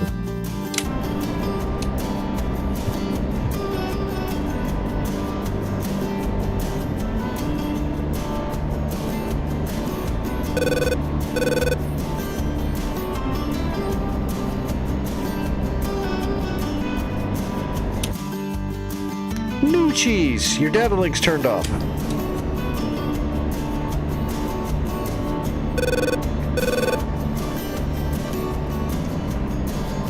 I can grab you off of an AWACS signal.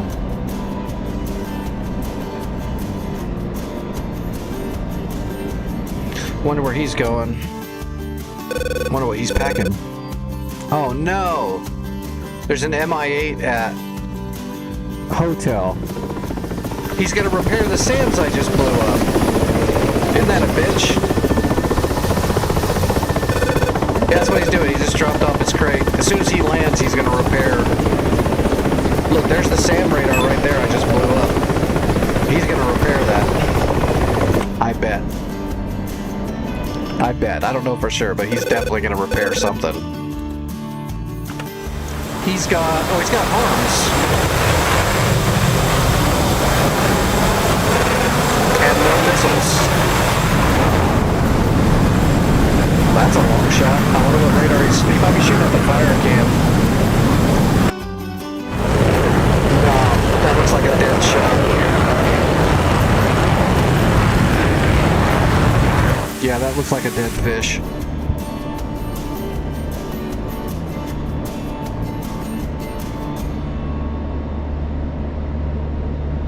Santa really messed up what?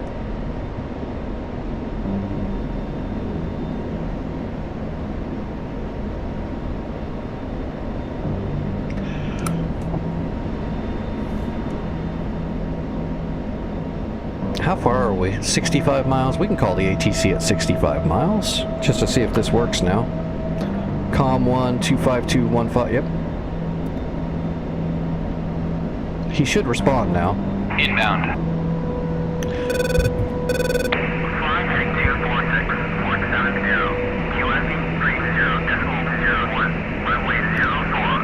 QSB 3001. Hey, we're off a little bit. There we go. 3001. 246 for 70. Aw, he wants me to come in from the friggin' south instead of the north. I guess we'll do what the ATC says. I don't think I should, though. Why would you want me to make a right-hand turn to final? Who turns to the right? What kind of psychopath are you?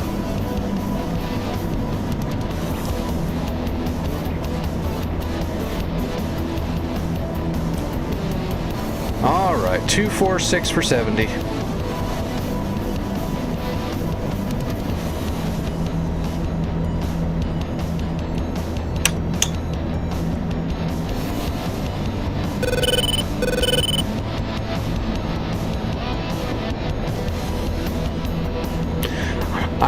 I always kind of liked Pilot Wings on Nintendo 64.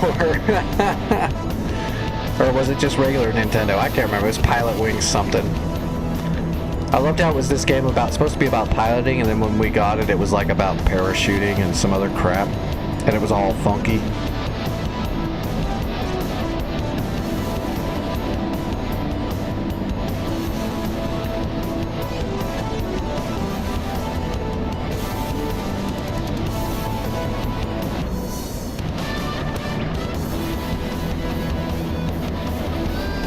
If you want the best old simulator that's super realistic, just go to the regular Nintendo and get Top Gun. That game's super realistic.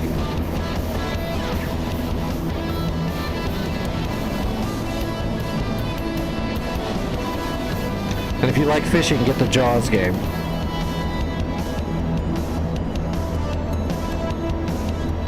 Aces of Pacific was good.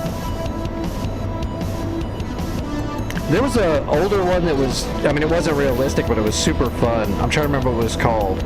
It was almost like this steampunk World War II style narrative-driven space or flight action game. God, what was the name of it?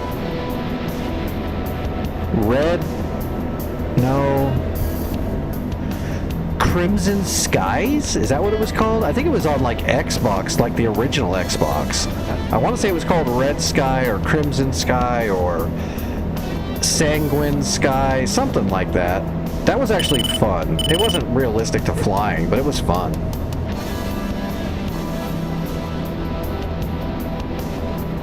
Why does my waypoint look way off? Because it is. See, now there's degradation. Oh, you know why? I gotta CV my targeting pod. That's what it is. There we go. I forgot to CV my targeting pod. So I'm on the north downwind then. I'm on the correct downwind. I'm on the north.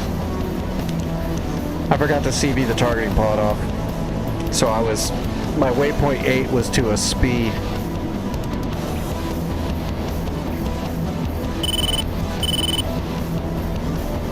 Good, he doesn't want me to turn right. Oh, do they? I still don't have my donkey. I haven't bought the donkey yet. Crimson Skies was the name? Okay, that game was fun. I remember, what? Not a chance in hell. That's not nailing me.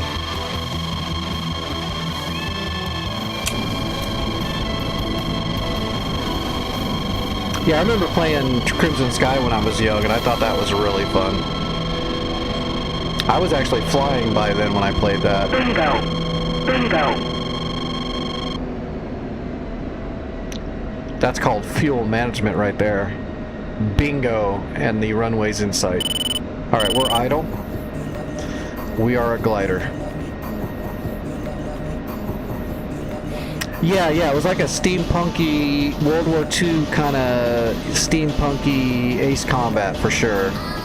Like it had some modern style jets, and it also had like some old school biplanes and stuff. I remember it was just fun.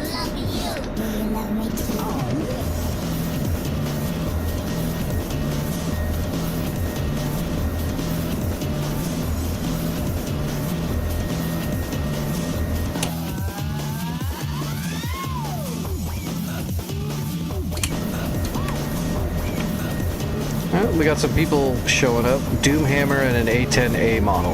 Yeah, go over there to Basil and kill everything.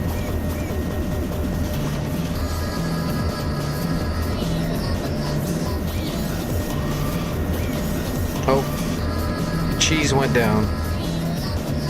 Somebody melted the cheese.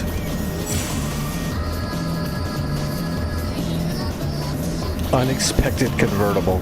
Nice.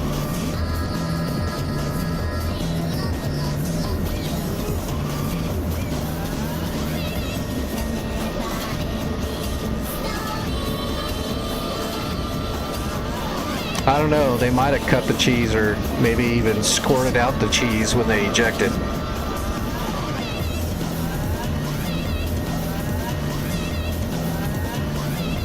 Cleared for visual. Contact tower. Request landing.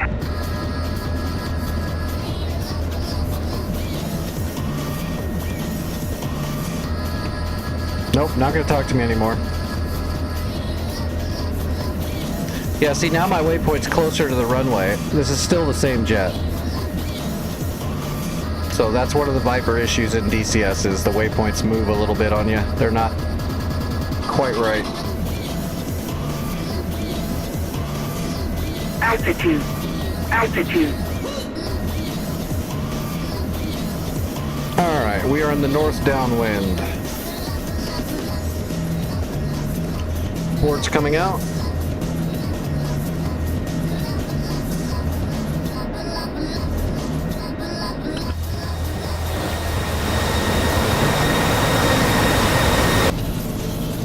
We've been gliding for like, I don't know, 18, 20 miles. Gotta love the Viper. How much fuel have you used? We've used about 50 pounds of fuel for that 20 miles.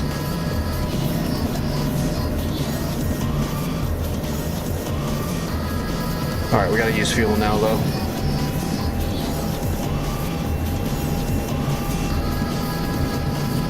Alright, gear coming down.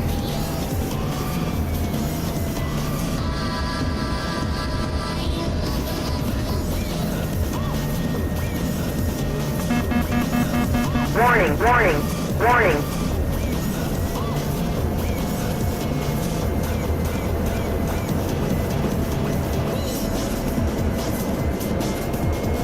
On speed.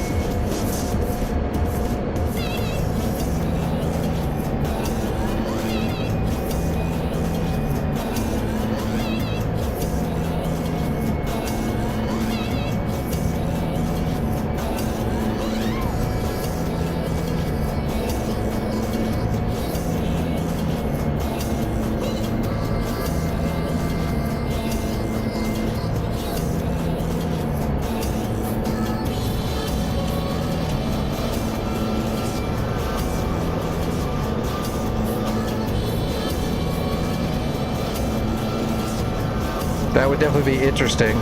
It's a good way to get punched in the face when you get out of the jet.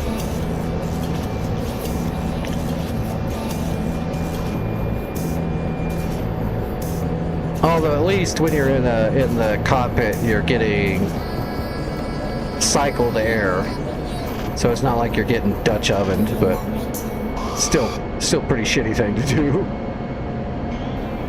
Check landing gear. Wind 180 at 3 meters per second. 3 green, boards out, on speed, on time.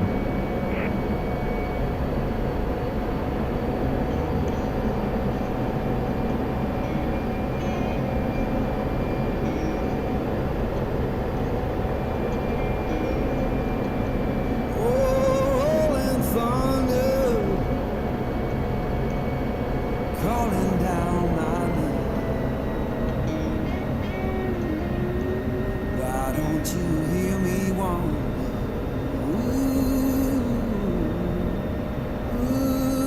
And good aero brake.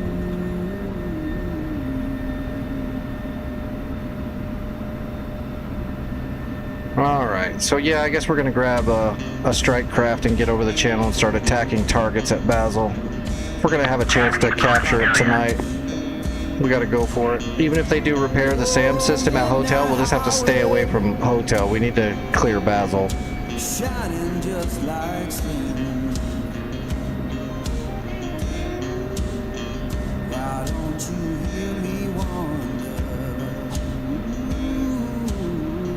You wouldn't hear the rip, but you would smell it. At least until you go up higher, until the air starts cycling. Tell me, river, where your current flows. Why don't you hear me wander?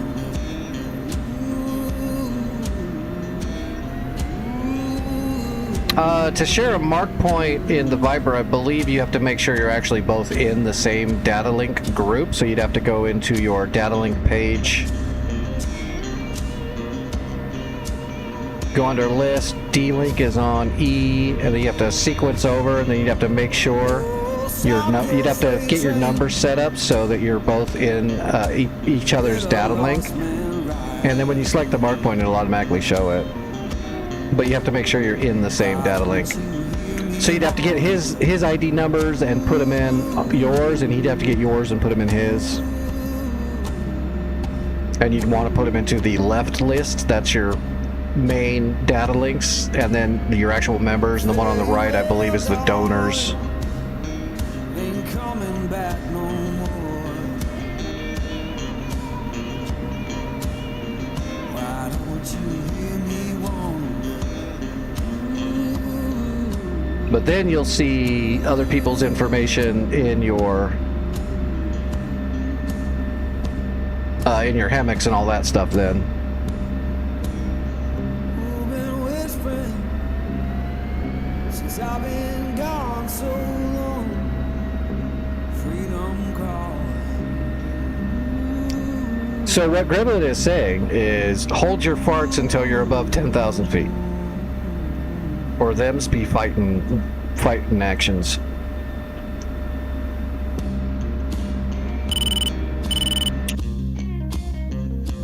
Oh, where'd that A-10 go? They didn't make it? Alright, let's see. We're gonna have to take full fuel just to make sure.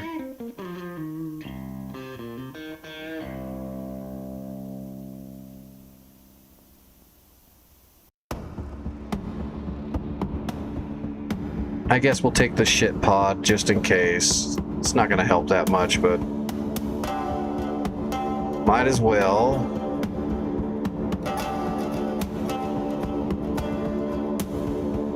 Alright, Triple D.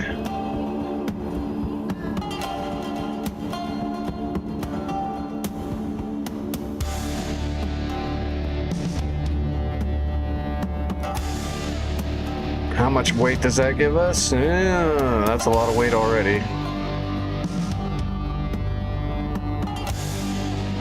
Can I fit a couple of 12s on here and not weigh myself down too much? There we go. We don't need a rack. We'll put it directly on the pylon. That'll save a little bit of weight. That saved a little bit of weight. We could put one more GBU 12 on the center line, and we're underweight.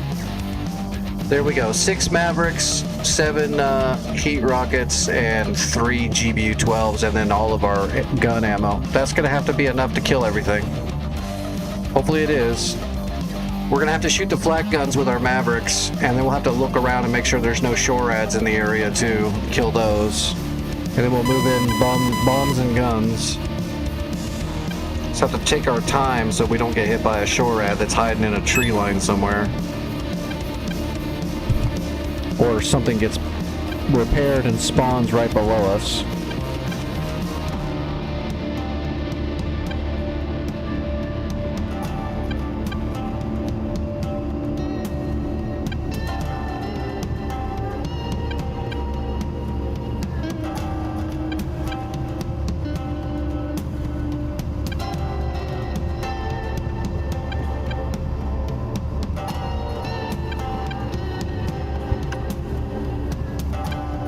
What was it? It was 3102? Where's the ATIS?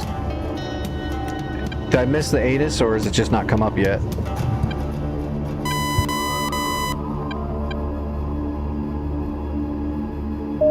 ATIS, there we go. Okay, 3002. 3002. Gotcha. Okay. Flaps to half. and let's go. Active runway 22. Temperature is 19 degrees Celsius, so it's warm.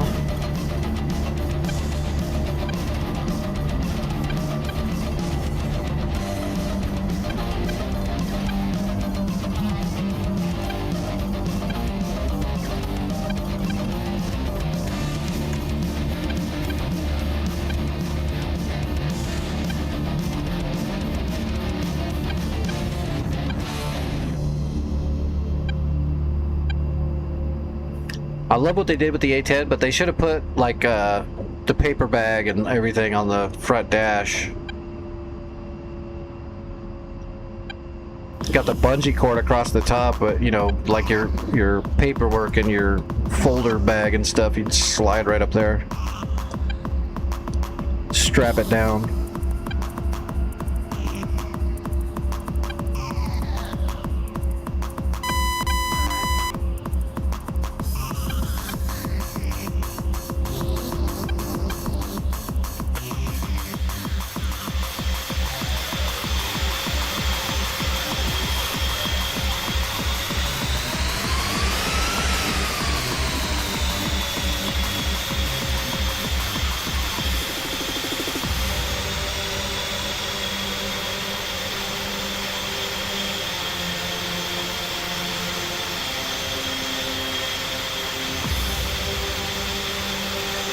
Oh, someone was asking the other day. Oh, they're probably not here though. They were asking why does it look like it's crooked. That's why. That's why the front landing gear looks like it's all way to the side, and that's why the gun looks like it's a little shifted from the middle. Because you can't fit all that shit in there. That gun goes all the way back to here.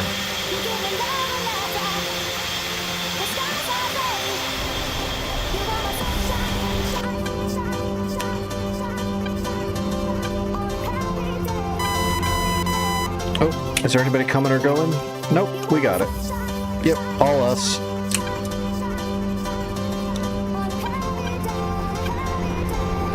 I forgot to set up my data link.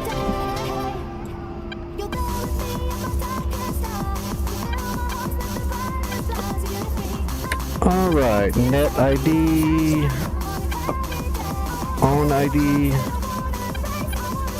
and broadcasting. Okay. Away we go. And we're going to Basel, which was 21, I think it said. Yep, Basel. There we go.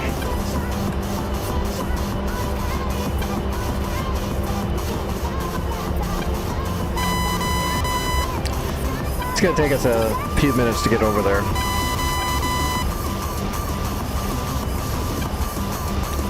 Hopefully we don't have to do this over and over again. Hopefully I can kill everything at Basel without the enemy repairing it, so I can get this place captured.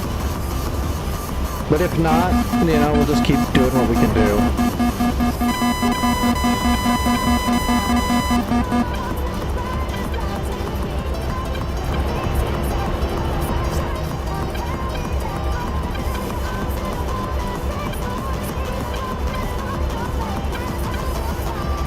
Alright, flaps coming up. We're cruising. We'll turn the Mavericks on about halfway across the channel. We don't want to turn them on too early. Just 3 minutes before we get to the area. Oh shit, I should have peeled south. We want to enter Basel airspace from the south, because hotel's got repaired and we don't know what's there, but it's probably they at least repaired a Tunguska or a Tor Gauntlet or the SA-6. They repaired one of those three things because I destroyed those three things, so we got to stay away from that.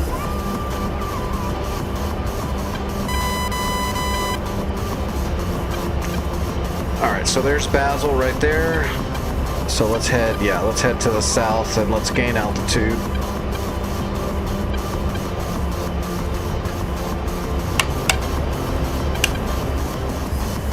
Do 5-degree climb. Alright, we're latched in.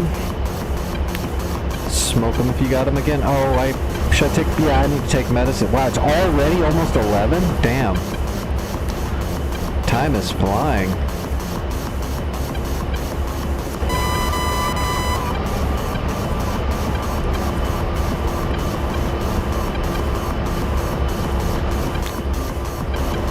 This is going to be very realistic, so while we're flying there, I'm going to eat a granola bar so my blood sugar doesn't go crazy.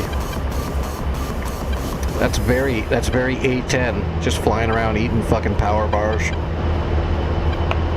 waiting for something to happen or someone to call.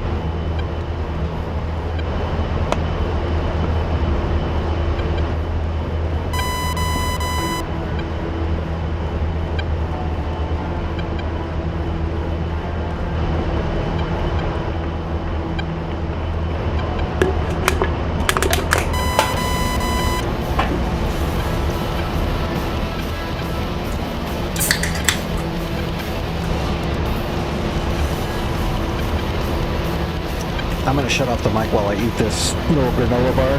I'm still here, but I don't think anybody wants to hear me chew food. That's nasty.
Okay.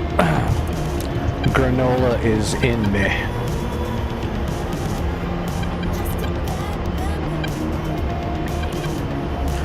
"101 miles to go. We won't be able to get a good image on the targeting pod till around really 40 miles, but we can probably start seeing some stuff at 60 miles. It just all depends. Although it is pretty hazy, sometimes that can make it kind of pop in a little bit worse than normal.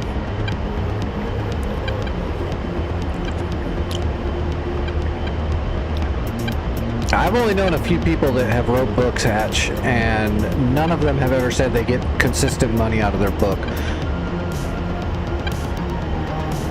The closest, the one thing I've heard from multiple people that wrote books was that they made a couple of good payouts when they first released it, and then after they tried to promote it, they made a little bit more, and then after that, it's sporadic.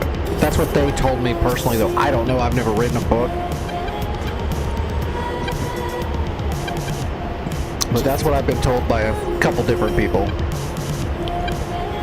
I'm assuming it would be more consistent if you like write a giant like bestseller or something like that. But even then, I bet you it's probably still going to be.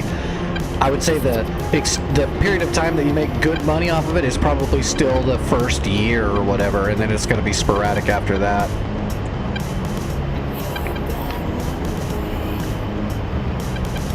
And then it would also have to depend on who publishes it too.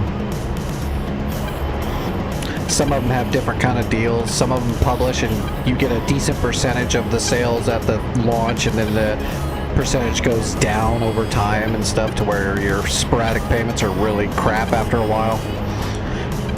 There's a lot of factors. If you're looking to make a shitload of money, it's not from writing a book. But it can be. It's like anything else.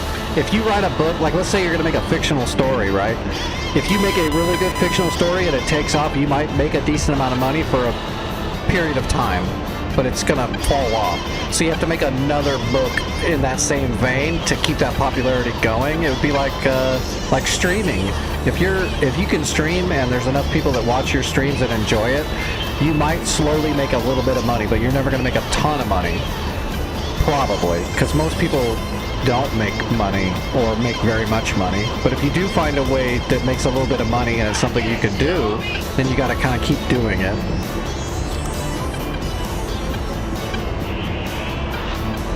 If you want consistent money, work for somebody else.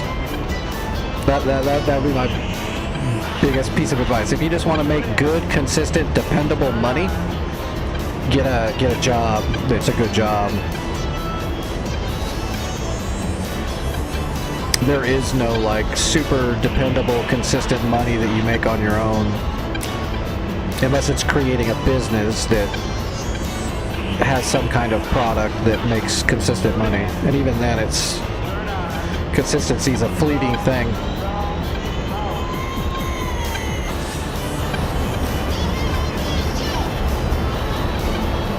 Like if I was trying to make a living doing what I'm doing now, I would never make a living. It's impossible. The only reason why I do this is because I'm friggin' disabled and my body's all messed up now, so I can't do anything anyway. I do this because it gives me a reason to live. To share aviation with others and teach and all that kind of stuff, because I can't really do anything else. If I was like trying to make money, I definitely wouldn't be doing this. I didn't even know this. I actually do better than a lot of streamers.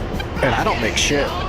I make very, very little, and apparently that still puts me in like the top 15% or something like that.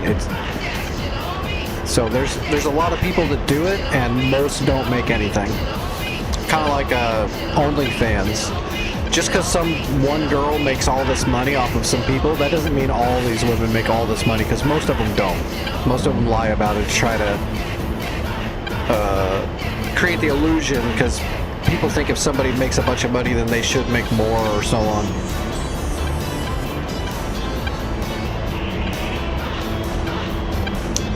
But streaming is not the best way to make money, but it could be. I would say most people that want to make videos for a living, your best bet for money would probably be YouTube. But then you got to be able to make videos that a lot of people want to watch. And then you got to do it a lot. And even then, the money's going to go up and down.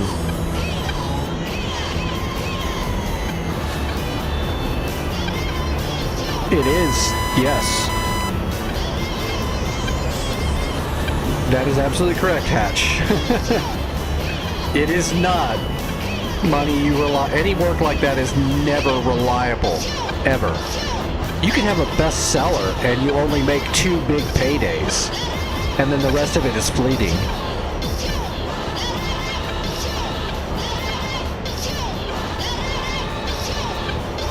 There is no self-made income that's super reliable. It can be, but you're talking about cases that are exceptions, not rules.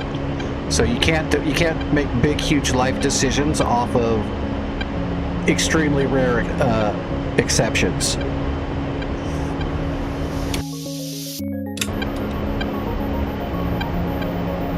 I mean, you can, but you're putting yourself in a position where the likelihood of your idea failing is extremely high.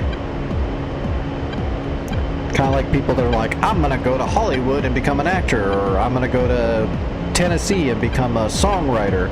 You can, but it's a very low percentage, so you gotta have backup plans, you gotta have something else going on in your brain.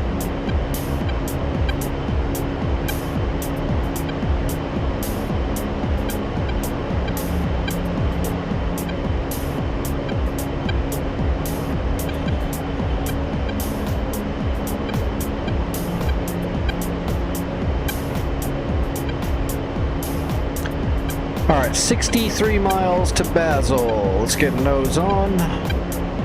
We'll bring up the targeting pod and see if it can actually see, but I doubt it. It's just too milky out there. Even on IR, it's probably going to be a little... It's going to have pop in. We're not going to have a good visual yet, probably. Okay, the camera's looking right at Basel. Yeah, see, it's going to be hard to see anything still, even at 60 miles. Normally at 60 miles, you should be able to see maybe some stuff, but... we're gonna have to get a lot closer. It's too milky out for the heat signatures to come through.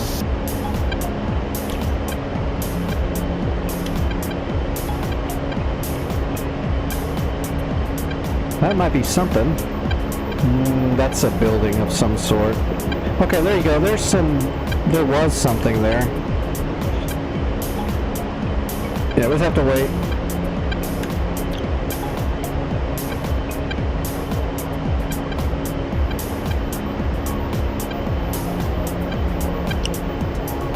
I don't know, Vic, that might work. People do like watching stuff like team kills and people being assholes.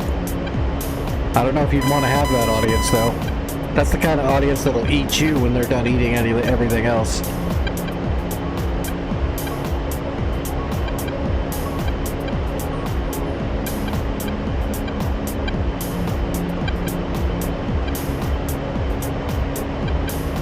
You have to say crikey every time you shoot a friendly in the ass. I don't make the rules.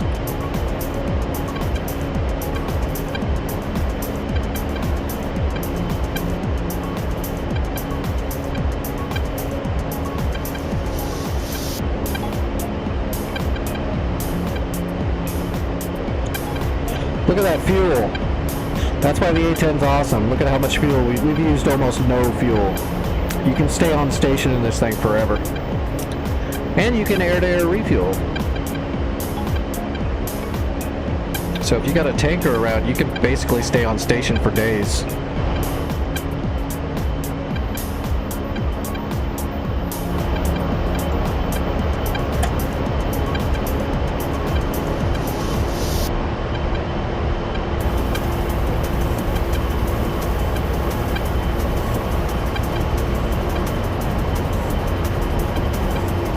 Why is my new phone wigging out? You know, that's the only thing I hate about my stupid government phone is there's so much spyware on this thing.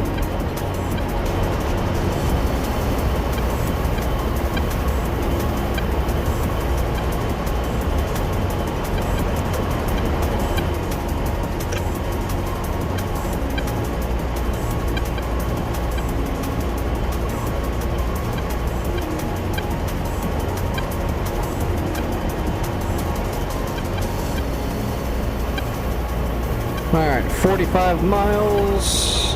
At about 30 miles, we'll turn the Mavericks on and let them start heating up. I really wish I knew what we were going for. Do I have the ability to put a scout up yet?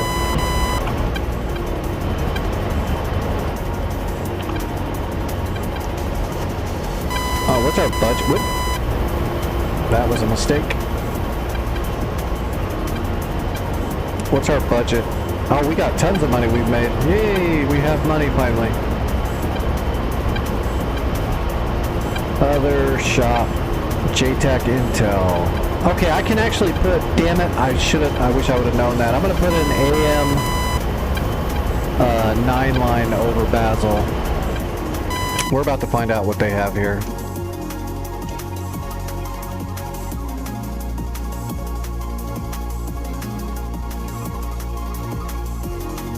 Maybe it doesn't work. Nope, here we go. That's what I saw. Those are those 3 signatures I saw for a split second in the targeting pod. So it's a BRDM2, a Dishka, which is a technical, and a Uriel truck.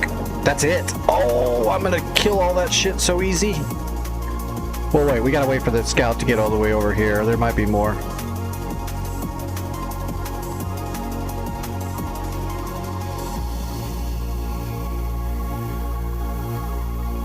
Graham, you have my complete permission to shill all of your books into the chat or into the Discord or both. You have my permission to do all of that. Absolutely. Okay, here we go. SON 9. Okay, so there's the SON 9 fire can radar and there's the flak. There is artillery. There is 2 Zeus 23 technicals. There is 2B. Okay, this is doable. I can do this. So we're going to have to use Mavericks to take out the flak. And then we're going to have to use a Maverick maybe on the Zeus 23s. Then we got 3 bombs. We're going to do this. We got this.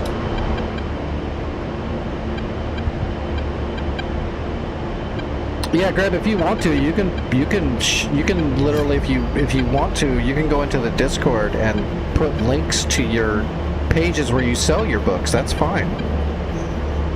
Sell your book in the Discord. I love it. Go for it.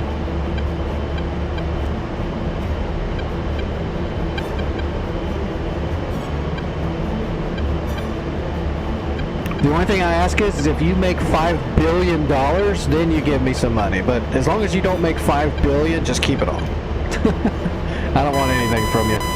I'm good. Sell them books.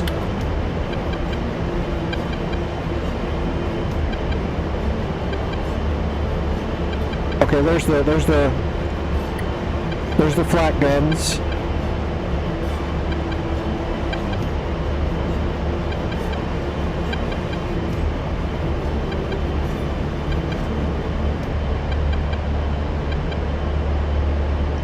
Alright, let's get up higher. I might be able to just drop a GBU-12 on the flak guns and get all of them with a single bomb, but then again, I'm not sure. I'd like to see if I can put 1 GBU-12 on the radar, maybe the flak guns will all get destroyed on the blast radius. That would be nice. Alright, we're warming... Oops, microphone. Alright, let's turn up the Mavericks. Mavericks are warming up. Master arm is on. Gun is hot.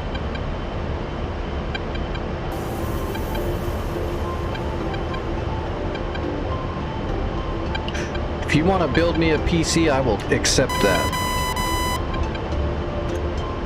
You will not hear me complaining as much. Alright, yeah, let's try to get a GBU-12 on them first.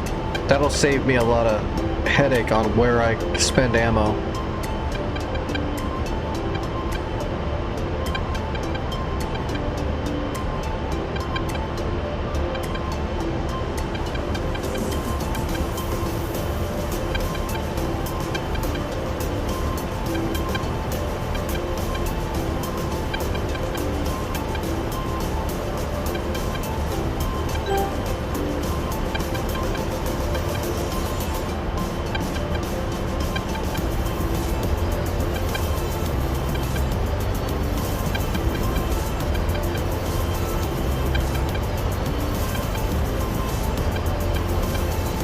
Marking.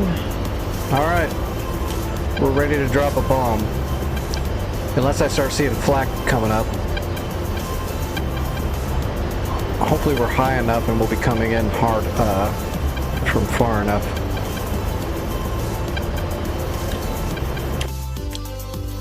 Yeah, we'll drop a bomb in there and hopefully we'll get all of those, and then we'll go from there. Might be able to get both these technicals with a single bomb too. Makes me wish I would have brought 38s or GBU 10s, 1,000-pound laser. I don't know, you can't put 10s on the A10. I think it's 500 all the, and 2,000. I don't think there's a 1,000-pounder in the loadout.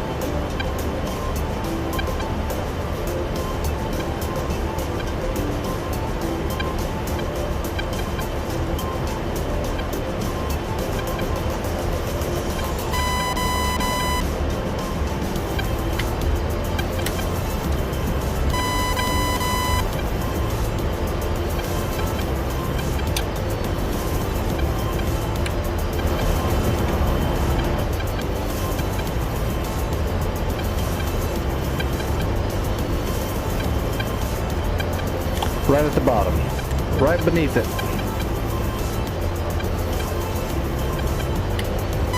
Alright, we're going to turn the infrared on and we're going to zoom out a little bit. That way we can see if these guns start shooting, we'll be able to see the smoke coming out of the barrels. Because it looks like the guns are articulating and looking right at me right now.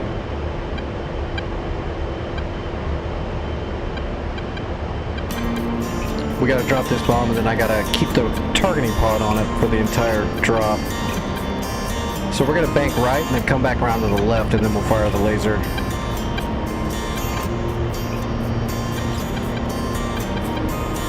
Oh, they're shooting.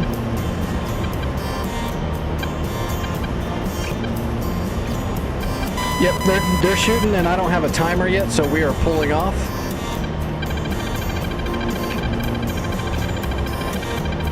And the SA-6 at Hotel is looking at me now too. Damn, this is gonna get nasty so fast. We're switching to Mavericks.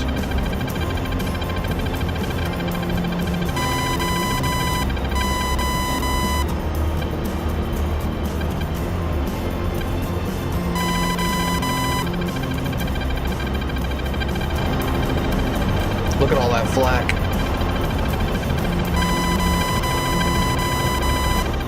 I was hoping I could drop the bomb, but yeah, we're gonna have to take out that radar. The flak will still be able to shoot even if the radar's gone, but it won't be as accurate. They won't be able to shoot it quite as far. Although on this server, they might still be super accurate, so.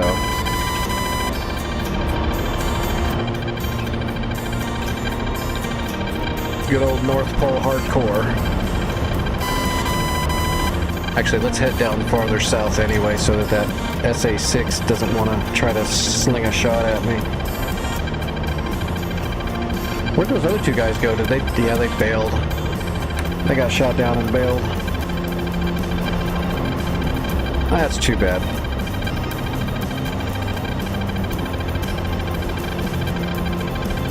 You gotta stick with it. When it gets hard, you gotta try harder. It makes you better. Alright, rolling in. Mavs are hot.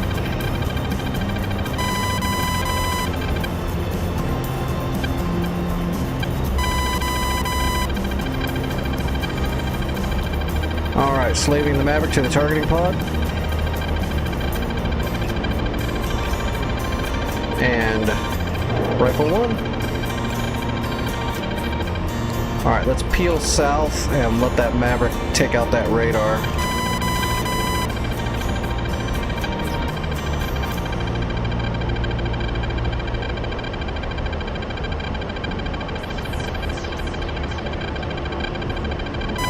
Are they shooting at my Maverick?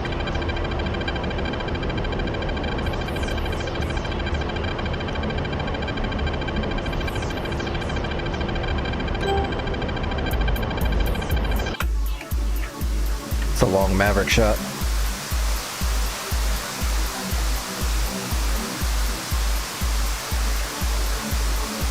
You know what they can't move? That radar.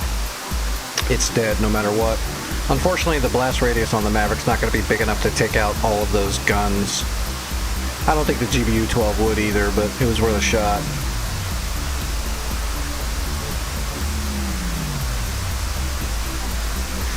I don't know, Graham, this day and age, I think young people, a whole bunch of them can't even read. Alright, Son 9 radar is gone.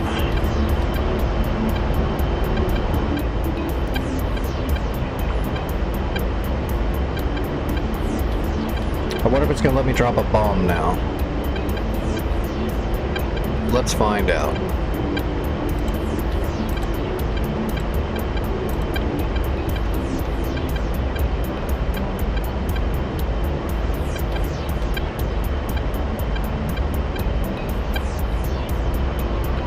Yeah, there you go. Vic, grab a C-130 and come in here and drop a Moab. I'll wait. Alright, I'm going to drop a GB-12 right in between those two flak guns if they don't shoot at me. If they shoot at me, I got to pull away.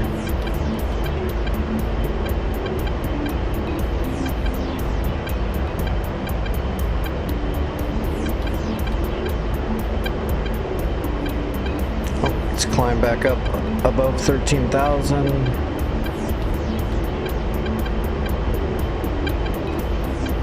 That's about right in between both of them. And marking again. Marking again. Got it. Almost up to 14,000 feet. Zooming out. I don't see any flak going off yet. With the radar gone, hopefully I can drop from this altitude and the guns not shoot at me. But they still might. It just won't be near as accurate. 14,000 feet. Leveling off.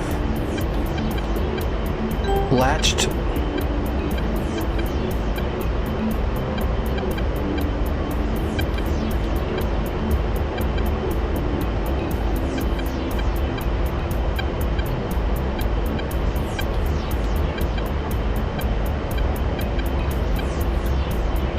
Six miles. We should get a counter. There we go. 20 seconds.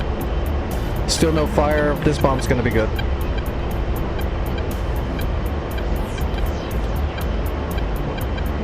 I just hope it kills both guns in one drop. Pre-chaffing, pre-flaring. Pull up. Pull up. Creating an orbit. Adjusting the laser position and lasing.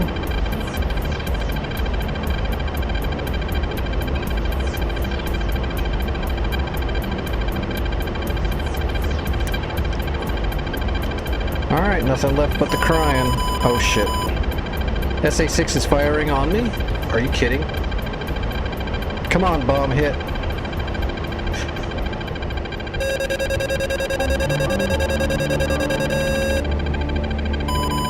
Chapping and notching.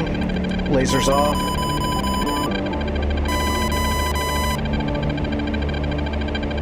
Come on, drive it into the ground. Into the ground. Into the ground. Pull up.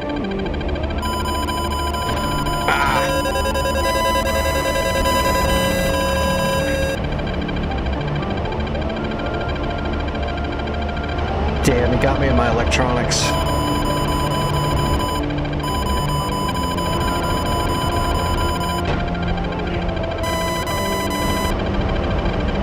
Now the flak is hitting me.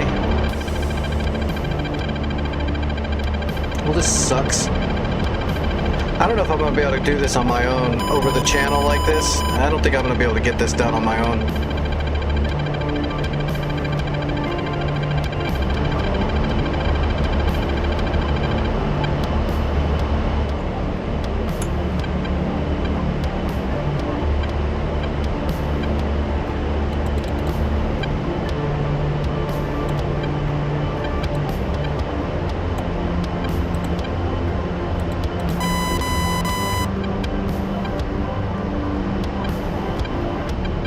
So here's what we're gonna do. I can't drop a...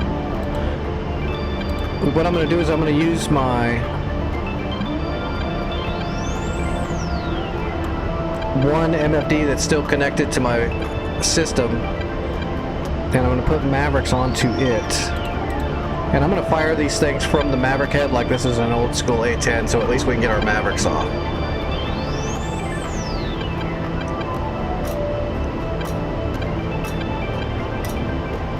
That's the best we can do without just running home right now. We'll just use our single Bye, screen. have a great time.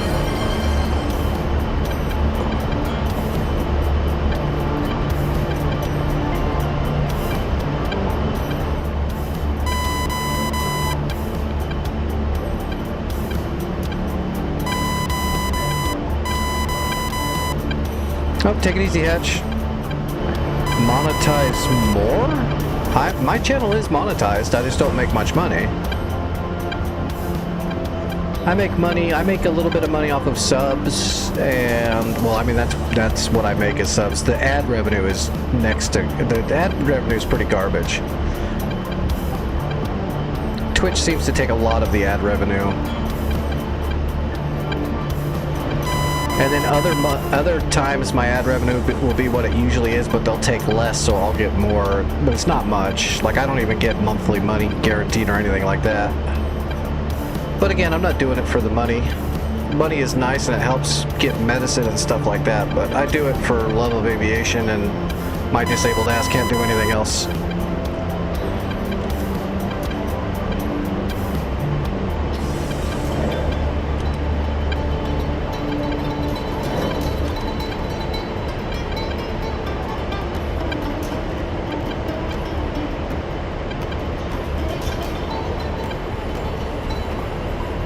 Oh, but this is hard to do the old school way.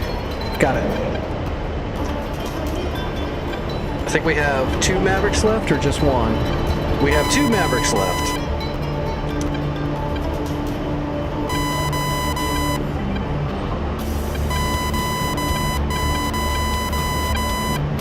So the way Twitch works is you have to make so much money before they'll pay you anything.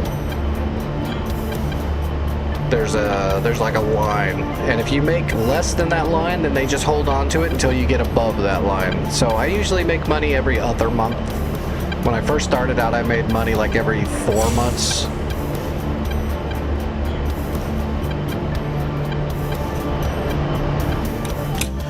What's left? Oh, there's 1 flat gun left, huh?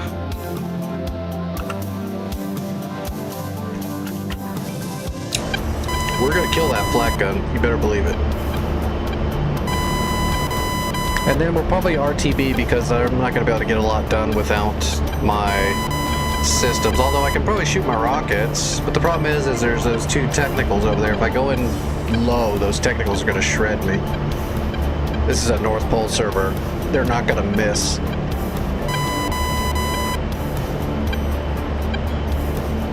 Oh, did your machine cook off?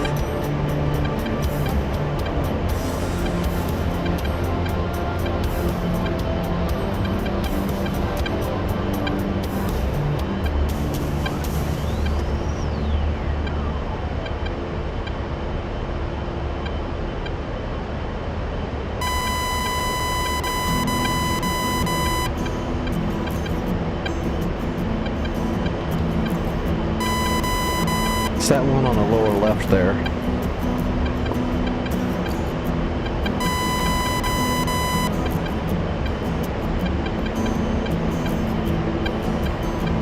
Got it.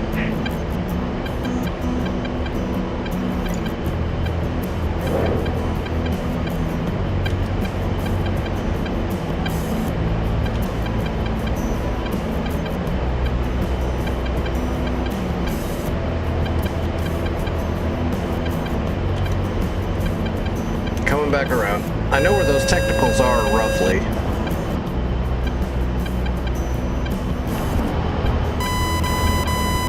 That should be the last flat gun though, dead right now. Yep, that's the one. Okay, at least the flat guns are all gone.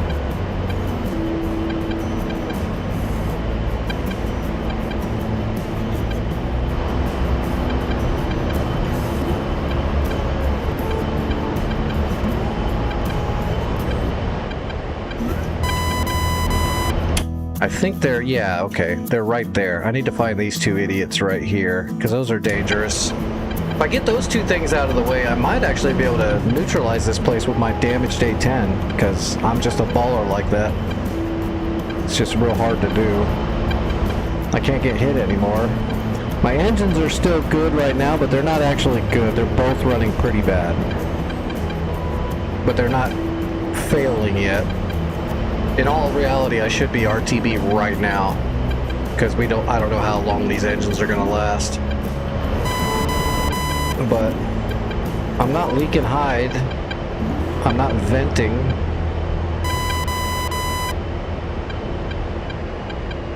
So I think I should be okay for now. I want to get some work done. Alright, where's the runway? To the right of the runway. It should be right there. Those technicals should be right there.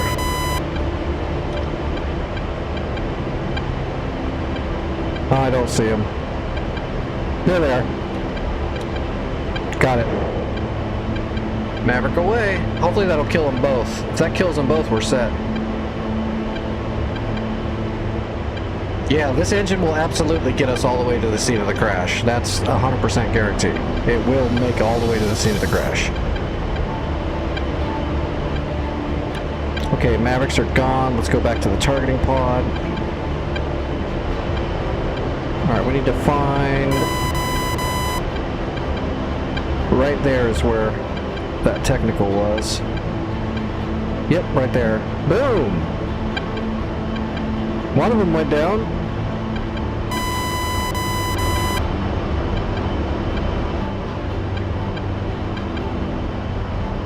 Are they both down? I can't tell.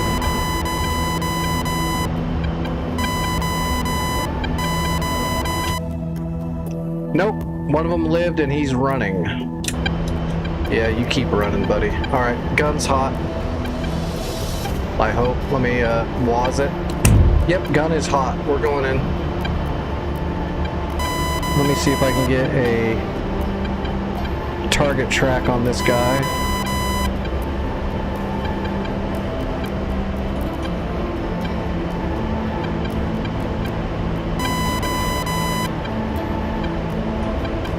Got him. Hopefully he won't be shooting while he's moving, because I'm going to try to get him.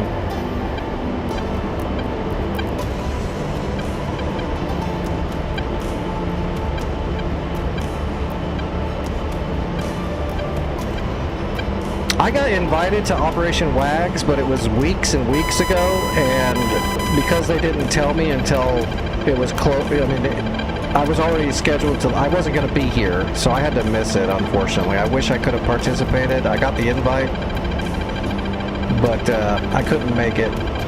I wasn't going to be in town. Pull up, pull up. All right, we got him.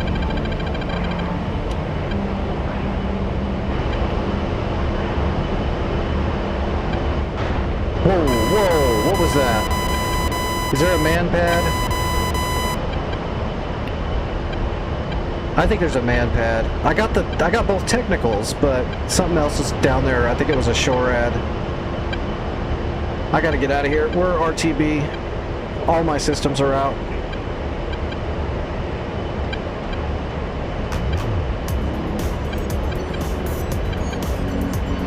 So the only thing left is some light armor. God, if I wasn't damaged, I could kill all this stuff so easy just with the gun right now.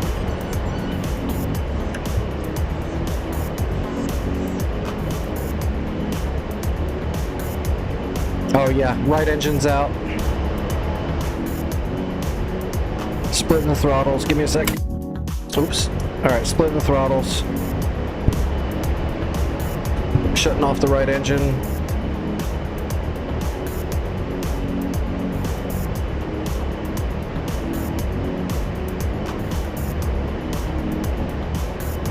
I might be able to get a restart because it's not on fire. I'm going to give it a shot. Turning the APU on.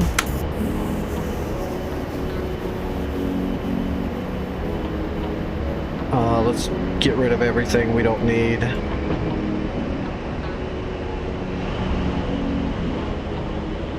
We just can't drop our pods. Alright, let me trim it.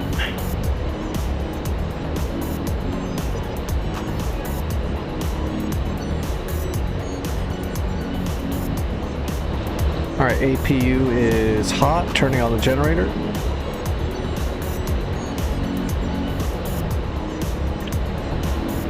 Right generator off.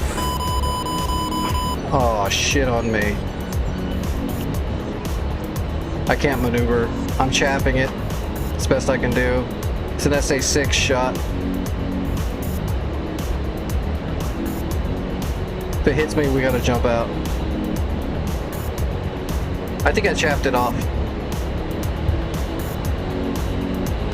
Yeah. Oh, shit. Nope, I didn't chap it off. Pull up, pull up.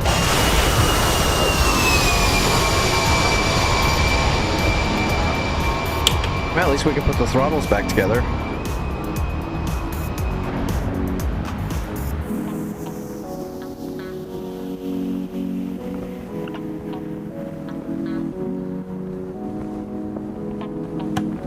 You know, there's a great white shark right there below me waiting, just licking his chops.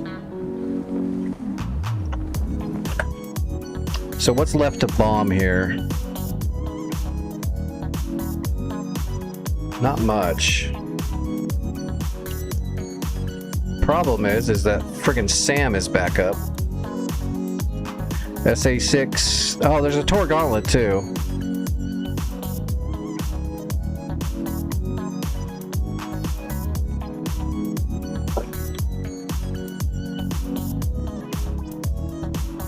That's alright. We made some money. I'm not going to spend any money because I'm here on the server by myself tonight. I'll save the money. Oh, here we go. At least the carriers are starting to move finally. So they're going to come up here and they're going to park up here.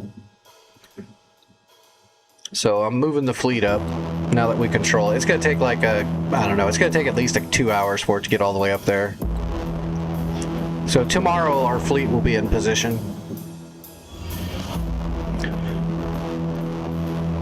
Is our new F-16 pilot that was in training still here, or did they bail out?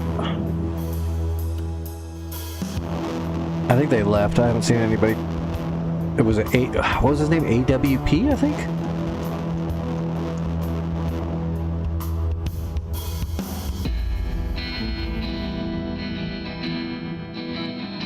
Yeah, it doesn't... Seems like AWP's not here anymore. Oh well. I guess we can just do a SEAD mission really quick just to knock down those SAMs and then see if we can get over here and do a high altitude bomb on this place. Problem is there's a lot of different targets. We could probably grab a Tomcat and do some bomb catting.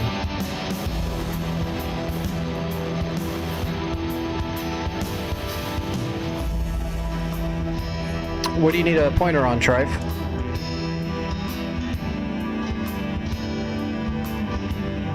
I mean, there's no way I'm going to be able to capture this stuff tonight. At least we probed and did some damage to all of it and made some money, but I'm not going to be able to capture it tonight.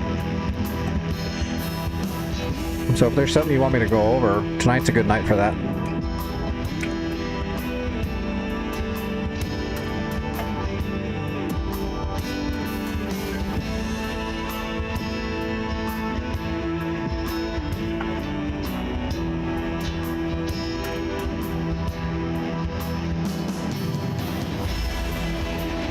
Or we can play Hello Kitty Island Adventure.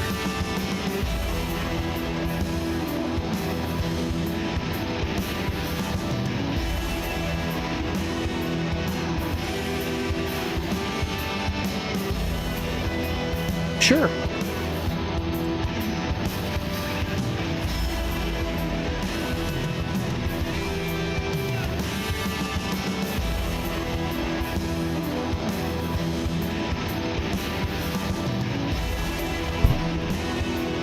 A lot of this is done with your display management switch and your target management switch, so your DMS and your TMS. It's where most of this stuff's going to be done. It can be confusing when you're doing it, but it's not that big of a deal. You just got to practice it a little bit.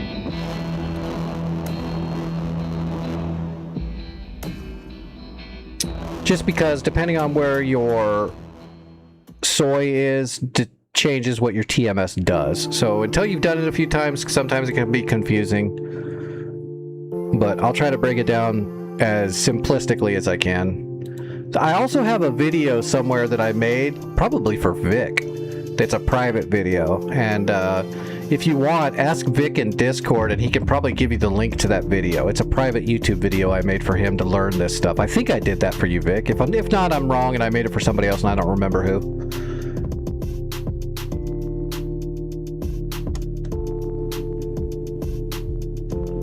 Where's my Viper? There's my Viper. Hopefully it's hot.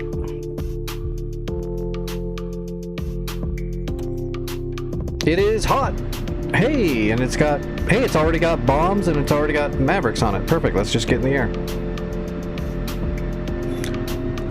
I'm assuming you already know how to do it with waypoints and you know how to make waypoints and all that, right? You just need to know how to use your helmet queuing system.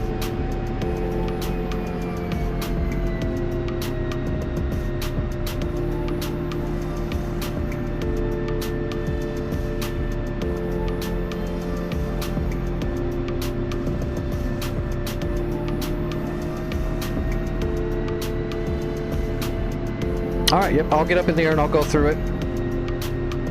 And, I do have some private lesson videos that are floating around.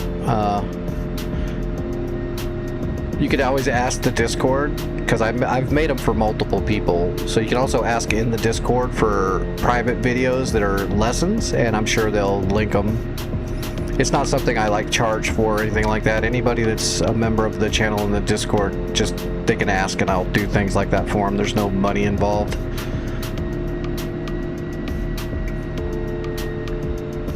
That actually blows my mind. I've had 2 or 3 people send me private messages going, hey, can I get in the Discord? And I'm like, yeah, of course. And they're like, well, how much is it? And it's like, how much is it? People charge to join a Discord? That seems weird to me. That sounds like a scam.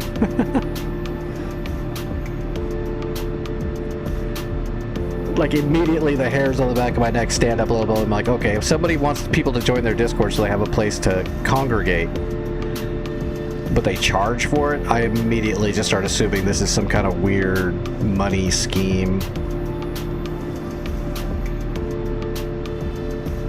Remember when hobbies and stuff like that were fun?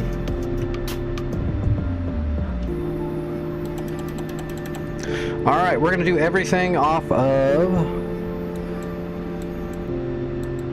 visual. I'll explain that when we're up in the air if you don't know, but I'm assuming you do because you already use pre-briefing and bore sight, but I'll go up and show you how to make a SPI and the modes you have to be in for it to actually work properly, which is usually where people get hung up on. They'll be trying to make a SPI and then they'll bring up their weapon and it goes away and they're confused and all of a sudden it's looking up into space and they're confused. We're going to go through that.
Okay, what do we have on here?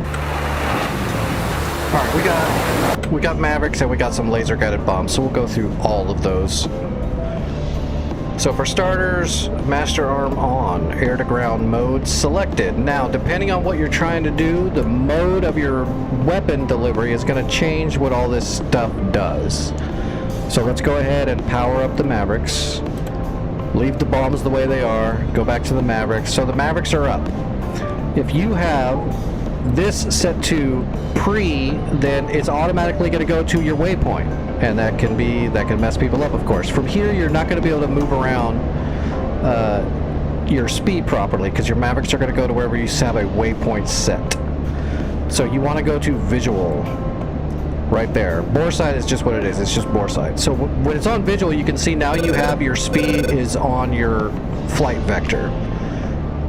So from here, you know DMS down cycles your bottom screens. We're going to hit DMS up. And now you can see you got an asterisk on your HUD. So now your HUD is your speed. From here, that also means your helmet queuing system is the speed. So you put the SPI on the HUD, and now you have control of your helmet. So now we're going to go to your TMS. So you want to hold TMS forward long. When you hit forward long on your TMS, it's going to move the SPI from your flight vector on, or I should say your bore sight, your flight vector onto your helmet. From there, you can look down and hit TMS forward short to drop that SPI on the ground. And now because we're in visual mode, if we turn our Mavericks on, the Mavericks are going to be looking right there. Or your targeting pod, if you're in visual mode. So let's get a little distance, or actually here. Also, if your SPI is where it is now and you want it back, your HUD is still SOI'd. So now, instead of TMS forward short to place it, you're going to hit TMS aft short. And that puts it back on your helmet. Once it's on your helmet, if you want to go reset completely, you hit TMS short again, and that puts it back on your HUD. So hitting TMS down short moves it backwards, and holding down TMS forward long puts it back on your helmet, and TMS forward short places it back on the ground. So forward to place it or pull it, and back to put it back where it was. So we can put it there, or oops, that's wrong. We can put it back up here. We can put it back on the HUD if we're not ready to drop it and fly around some more until we find a spot. So it's all TMS forward and TMS back. So where's that? Okay, so there's that smoke. So I see the smoke there. There might be something there. I'm gonna hit TMS forward long and get my SPI on my helmet. Now I'm gonna look at the fire and hit TMS forward short, and we're gonna drop it. Now from here, we could come over here and we could bring up our targeting pod, and you can see our targeting pod is looking right at that place where I set the SPI. And if we bring up our Mavericks, the Maverick is looking right at that fire.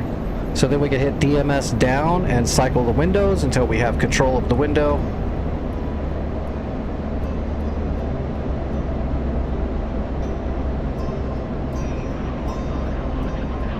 Get into the keyhole.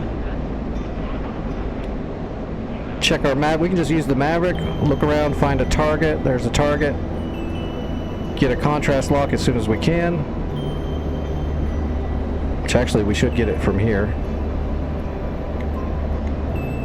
There we go. And rifle.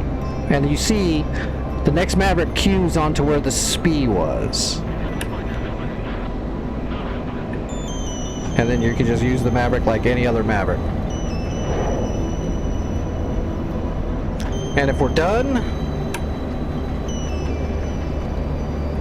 go back to our inventory page. We don't need that SPI anymore. So now we're going to hit our DMS up to make our HUD our SOI again. Now we have control of our Jehemics, or our HMD, and we're going to hit TMS back short to pull the SPI back onto our helmet, and then we can go place it at a new place, or we can put it back on our HUD by hitting TMS down again once. And you can see it's back on the HUD. Now if you do all that stuff but then you switch your mode of delivery, it's going to stop and remove all that stuff you just did. So this only works in visual with the weapon you're going to use selected. So like from here, we'll pull it and we'll drop it there, but then we're going to switch weapons. See, it's gone. And that's where a lot of people get screwed up.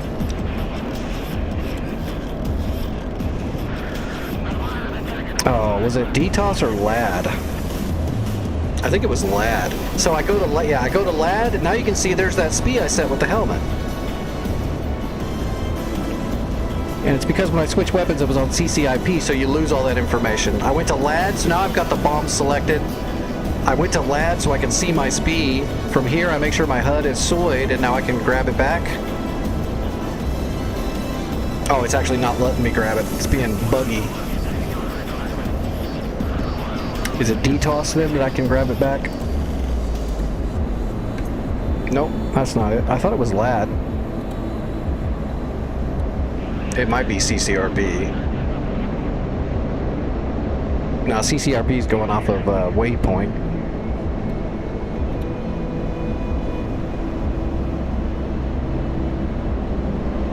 I'm not sure. I can't remember about the bomb all of a sudden. It's been a minute. I thought it was LAD that I could do that.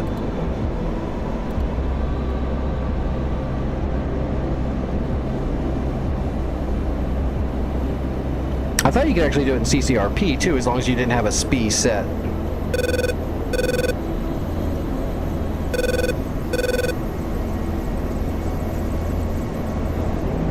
Yeah, see, that's on the waypoint.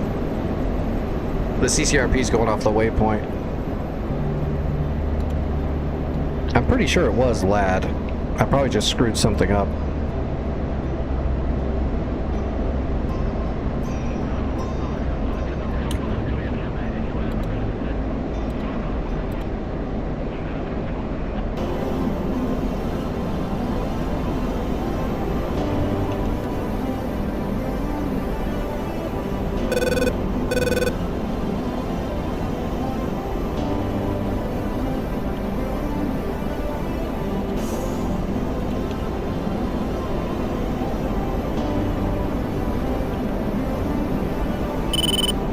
Manual lets you do it with the targeting pod,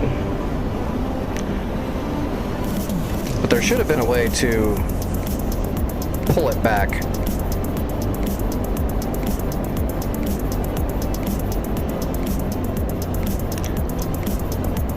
Yeah, I guess for the bombs, you probably have to go into your listing and go to mark point right here. So let's just stop all this. And that's where the targeting pod is looking, but it probably has to go, let's see, mark point.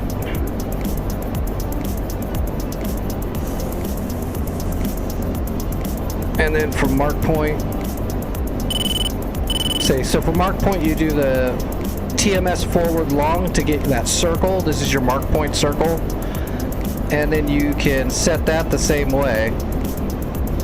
And then I think you hit it again. Yeah, there you go.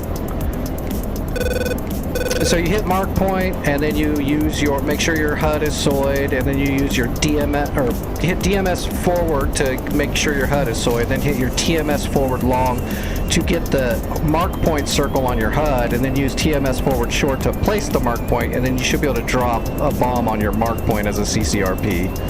You just got to make sure the mark point is the one selected. So then you go to your 20, no, not that. Let's just rock it up to 26. There you go. Except that put it too far away. That's weird.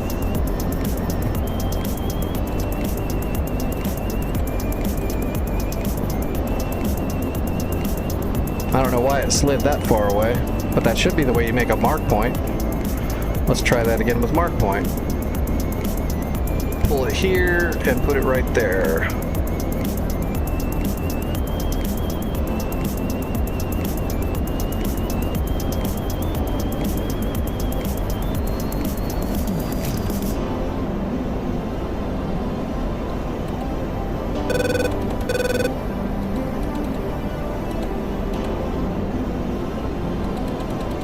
Huh, it's not letting me even select off of it. That's interesting. I should be able to select through there. I can pull it. Now it's, there it goes. I put it down. Say, it should automatically cycle to the next one. There we go. Yeah, it cycled. So that's point number 28. and then we go back and cycle to 28, and now it still did it. I'm not sure why it's doing that. It's putting all my mark points way over there. That shouldn't be the case.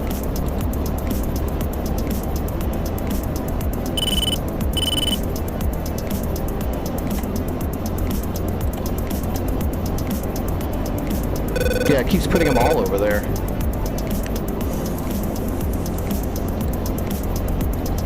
Even though they're different, but it's going to the same spot. Okay, so yeah, something's wrong. It's bugged. That's not correct. The GPS is changing, but the mark is staying in the same spot, so that's not correct. But anyway, that is how you get a SPI onto the ground. Just make sure you're in visual.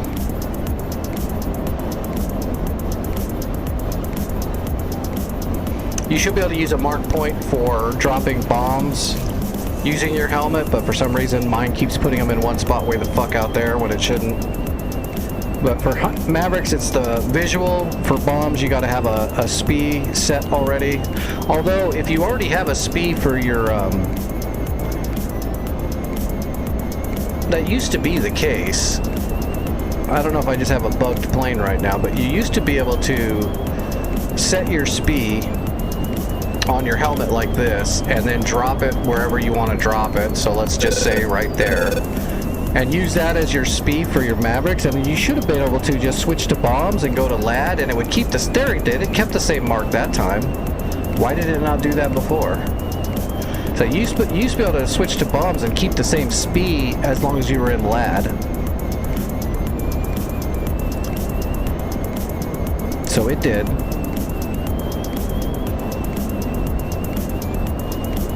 That's interesting that it wasn't doing that.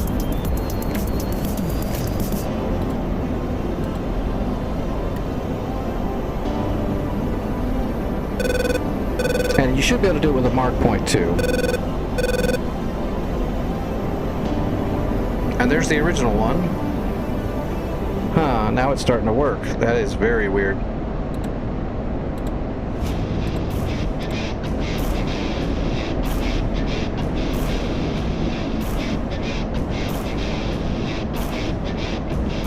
Alright, let's come out of here and go air to ground off, and let's see if we can just create a proper mark point. Alright, so we're out of everything, out of everything, out of everything. Alright, mark point. It's on 28. Grab the SPI. There's the SPI. Let's put a mark point right there in the middle of the yellow field. Once to put it down and one more to populate. There we go. So that should be a mark point now. Return. Okay, now we cycle up to that. Wait. And there it is. It's there. Why was it not working a second ago? I'm confused. Okay, anyway, it's actually working. I don't know why it wasn't working 5 seconds ago. I guess when in doubt, if you're making mark points off your helmet and it's not showing up in your weapon screen properly, just go all the way out of weapons and make a mark point in nav mode only, and then cycle back into weapons using that waypoint. It should have done it anyway, but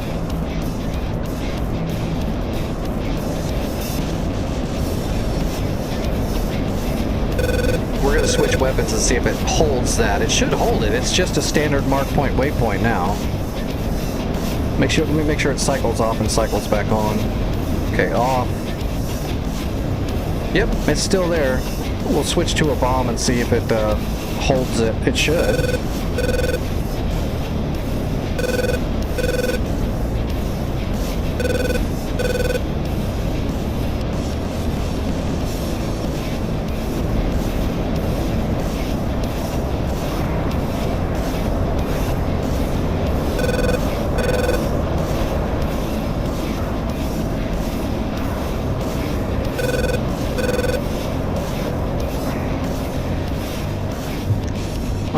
Air to ground.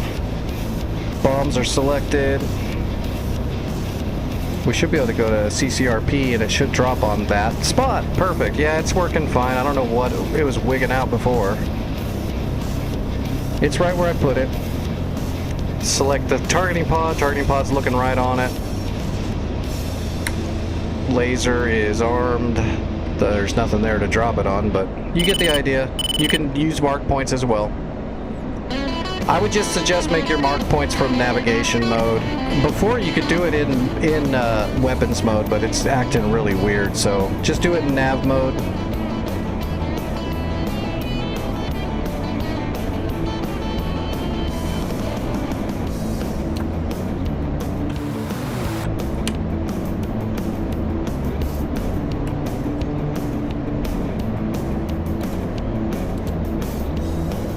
But anyway, you got it?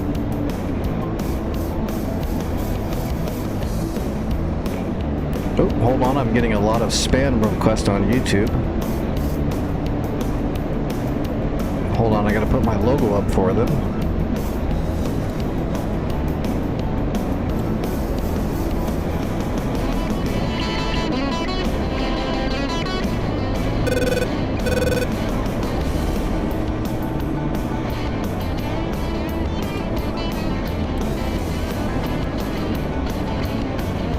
Oh, he can already see it on YouTube. The symbol's up in the top left corner. Read that. And thank you.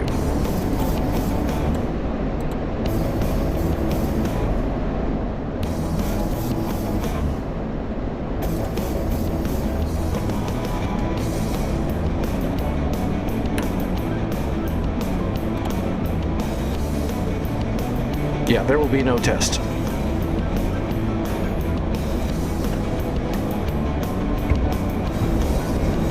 Yeah, but it's all just having your soy on the HUD and then using your TMS forward and back. And if it starts wigging out on you, just go backwards and start from scratch. Although I didn't have any problems until I started to use a mark point. I don't know why the mark point was acting funky.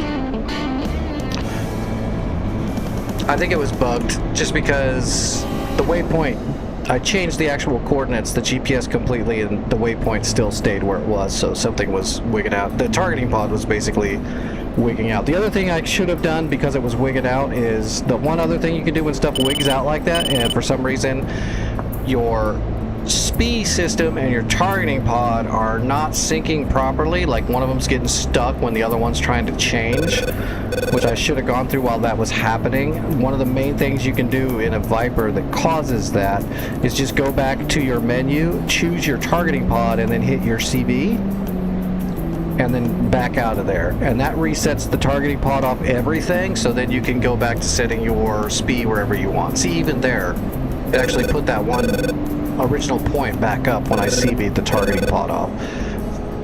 So for some reason that targeting pod was looking off 300 miles over there, even when I switched the waypoints, which is why none of the other sensors were working.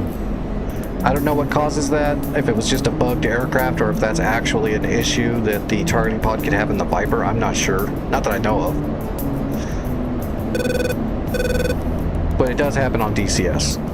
So when in doubt, CB the targeting pod and start over with your SPI setting or your mark.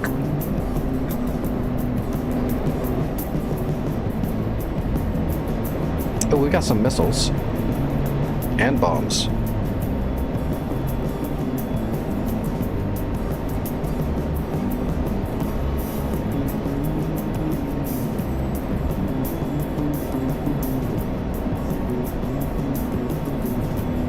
Couldn't you actually set a SPI off of a dive toss? It probably has to be a waypoint, so it has to be a mark point. But I honestly thought you could actually pull it. Oh, you can! Son of a bitch. See, it's working now. I was gonna say, I know you could do it. So I put the bomb on dive toss, and that allows me to set the SPI for the dive toss. And I can hit backwards to bring it back, and backwards again. So, okay, now it's working. It always confuses me when shit stops working properly while I'm trying to explain it. So there you go. And once you have your SPI set, unless something starts wigging out again, grab it and, I don't know, there's a tank there, yay, or whatever the hell that is over there, that building. You can drop it right there, and then you're not going to dive toss it. You can then switch to CCRP, and it should keep it. Yay, like that. So there you go. You use dive toss to use the symbology to get your SPI on the ground, and then you can switch it to CCRP and do your standard CCRP drop at that point. Also, you can aim it and laze it, because it's a drop, by turning your turning pod, and your turning pod should be looking right there like it is. So there you go. I do not know why it acted weird earlier. That's the way it should work. So Maverick's in visual. If you want to get a SPI down on the ground for bombs, you can go to dive toss and then pull the SPI off the HUD just like it was a Maverick, and then just switch the bomb delivery mode after you got your SPI set. Get your targeting pod there, the whole bit. Okay, anything else? What is that? That's a factory. Oh yeah, that's a factory. That's like a base. Where am I? Is that up north? Oh, that's this one way up here.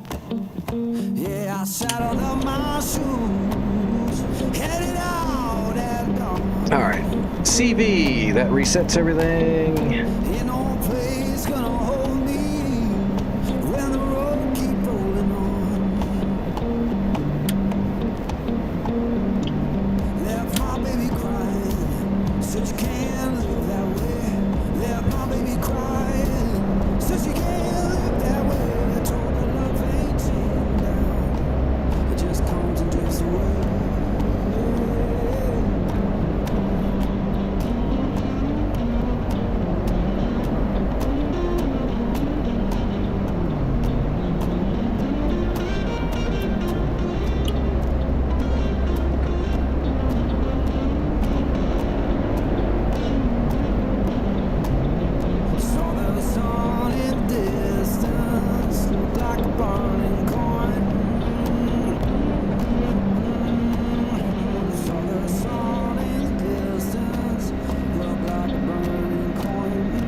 Cut his wing off.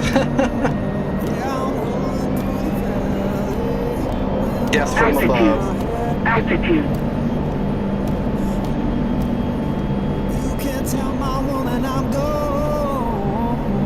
Little sweet, sweet Vulcan. And I ain't coming back.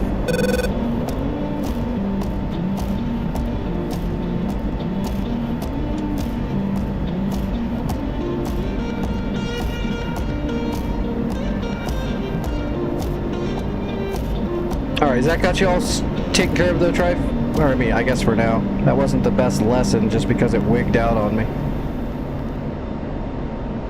At least it started working at the end, so we could show you that it actually does work from the bomb menu as well.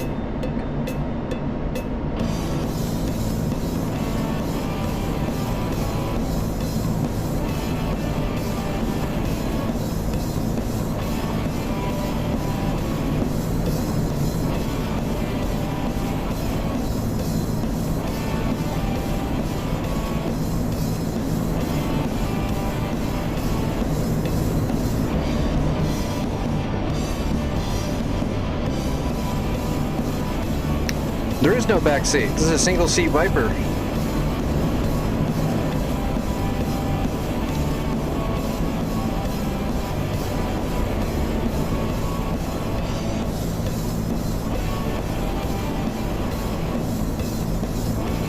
Oh, that's got to be that hind.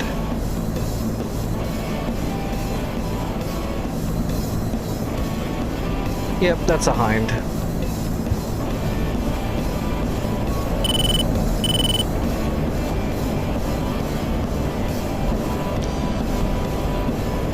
I like the C Block 50. I think I love the C Block 50.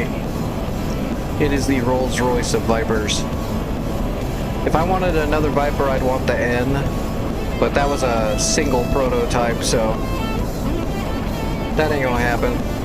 Plus, it wouldn't be good for anything. It was stripped out. It was just a giant engine. All the systems were gone. It was just made to be fast and maneuverable for Red 4 testing. But it would be fun.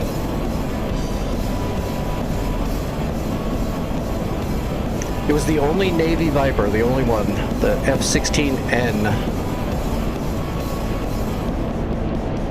But they just had the one for weapons training school.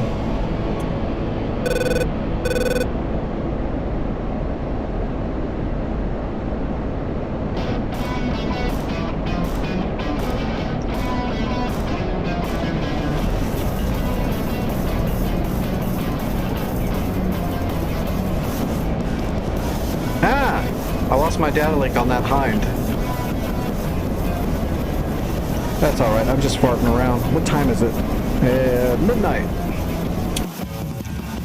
Well, we don't have enough time to get into any trouble on the Cold War server. We'll have to wait till tomorrow to jump back in there. We'll get to working on capturing Basil more tomorrow night. Or I guess I should say later tonight.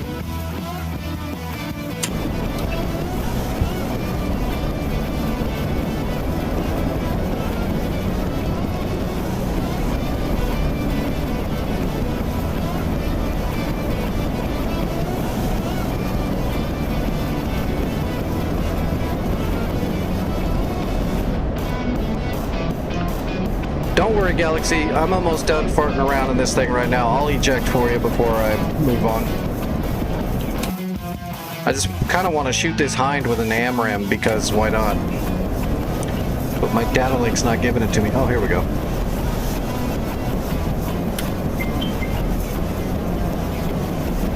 Altitude.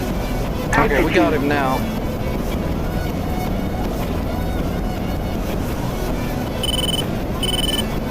Okay, there we go. Single target track.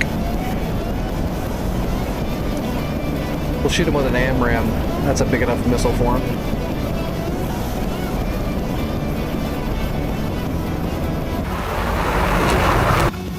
Cap flare. Cap flare.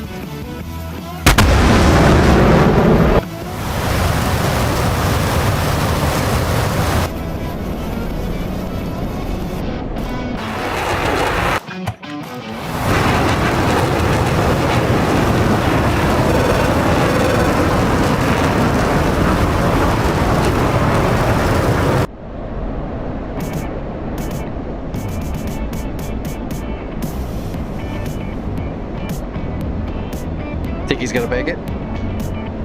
Oh, he did not make it. Oh, they both hit him. Damn. That guy is pudding.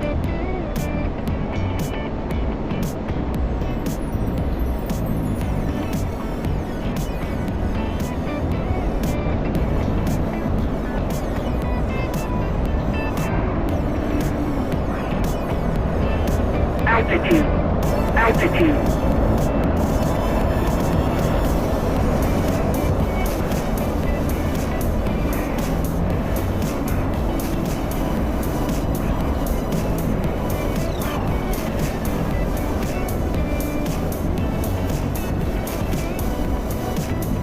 Altitude.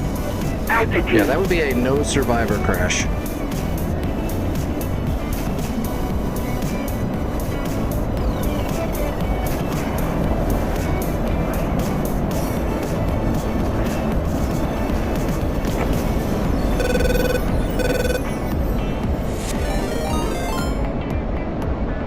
All right. Merry Christmas.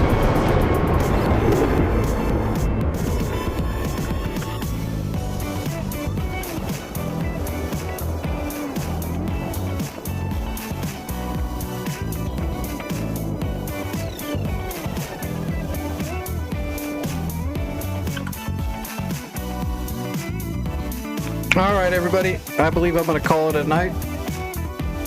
We'll be back tonight to work on the North Pole Cold War more. Rook! Oh, Rook, you showed up at the worst time. What are you doing? I'm getting ready to call it.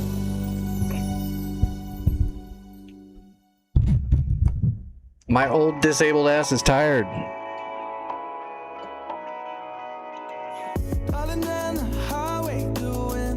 That's alright, I'll get you guys rated over somewhere. Give me a moment. We'll find out who's flying. I'm freaking worn out. My foot and ankle are throbbing too. Modern North Pole? Nice. Yeah, we're working on the North Pole Cold War rotation, which is on Syria. Last night we finished capturing Cyprus. Tonight I tried to capture Basil al-Assad, but I was working by myself, so yeah, that ain't gonna happen. I almost had it cleared out, but there's just too much stuff being repaired and rebuilding while I'm trying to attack and capture. I can't get it done on my own. Can't do it. Yeah. I don't take direct control though. I don't like drive the tanks around. I just tell them what to do and where to go. Stuff like that. I don't manually take control of a single tank or anything. Although I have in the past. I've taken control of a couple of SAM units.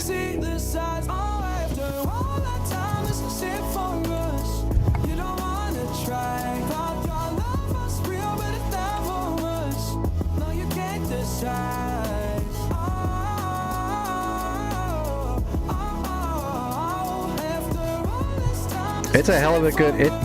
That's like the whole reason to get combined arms, though. It's not to have the ability to control a single tank. It's to be able to move units and logistics around and give them commands and tell them to go somewhere and do stuff. That's what it's worth to me, anyway. I know a lot of people do like driving around in a tank and doing stuff, but that doesn't really. That's not something I'm interested in. I'm more like, I want to drop off 2 squads of troops and send them over into this spot to guard there, you know? There's been many times on servers, even like pre-contact servers, I will grab a Huey or a hip full of Stinger troops and go drop them off in the field, you know, about 5 miles outside of an enemy flyover point outside their base, and just get a little help. That's what I use combined arms for.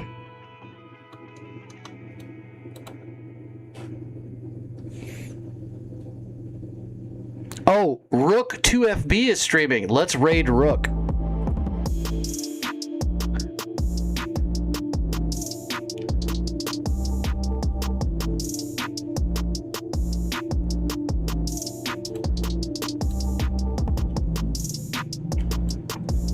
Yeah, I didn't make WAGs. I was so pissed off. I had to be out of town that whole week. And he got into my Discord and told me about the WAGs thing and gave me an invite, like, I don't know, it was a little while before the thing was going to happen, but I'm like, dude, I can't be here. I'm not even going to be in town.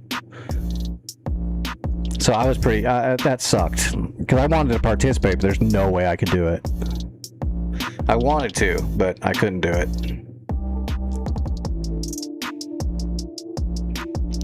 That's okay. You guys wouldn't want me there anyway. Y'all would have got blown up and shit.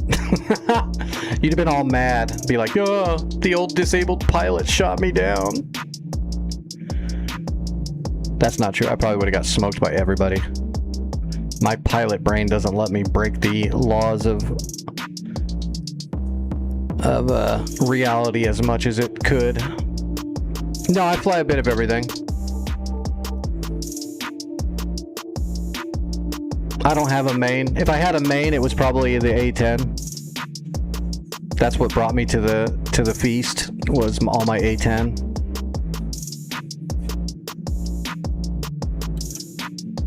I would say that's what I was most known for anyway for a while. I don't really think I'm known for anything anymore. I fly just so much of everything. Alright, I'm getting a raid set up. Maybe. Yep, I got the right one. Oh, A10's piece of cake.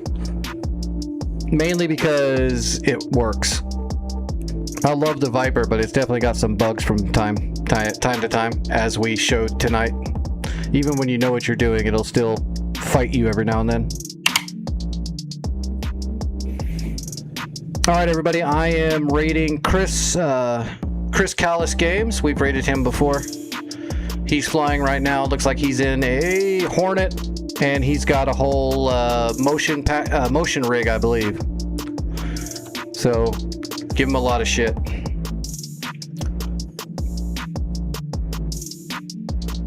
Yeah, Chris has a really nice setup. He's got all that money. I've got all this talent. It's just the way the world works. All right, everybody, the raid's going through really soon. Thanks for hanging out. I'll be in the Discord like normal for a few more hours. And, of course, if you need to get a hold of me, get a hold of me in the Discord. It's the easiest way to do it. My disabled ass is always around. I will get back to you as soon as I can. All the VODs and all the other videos go up on the YouTube channel. And I will see everybody tonight.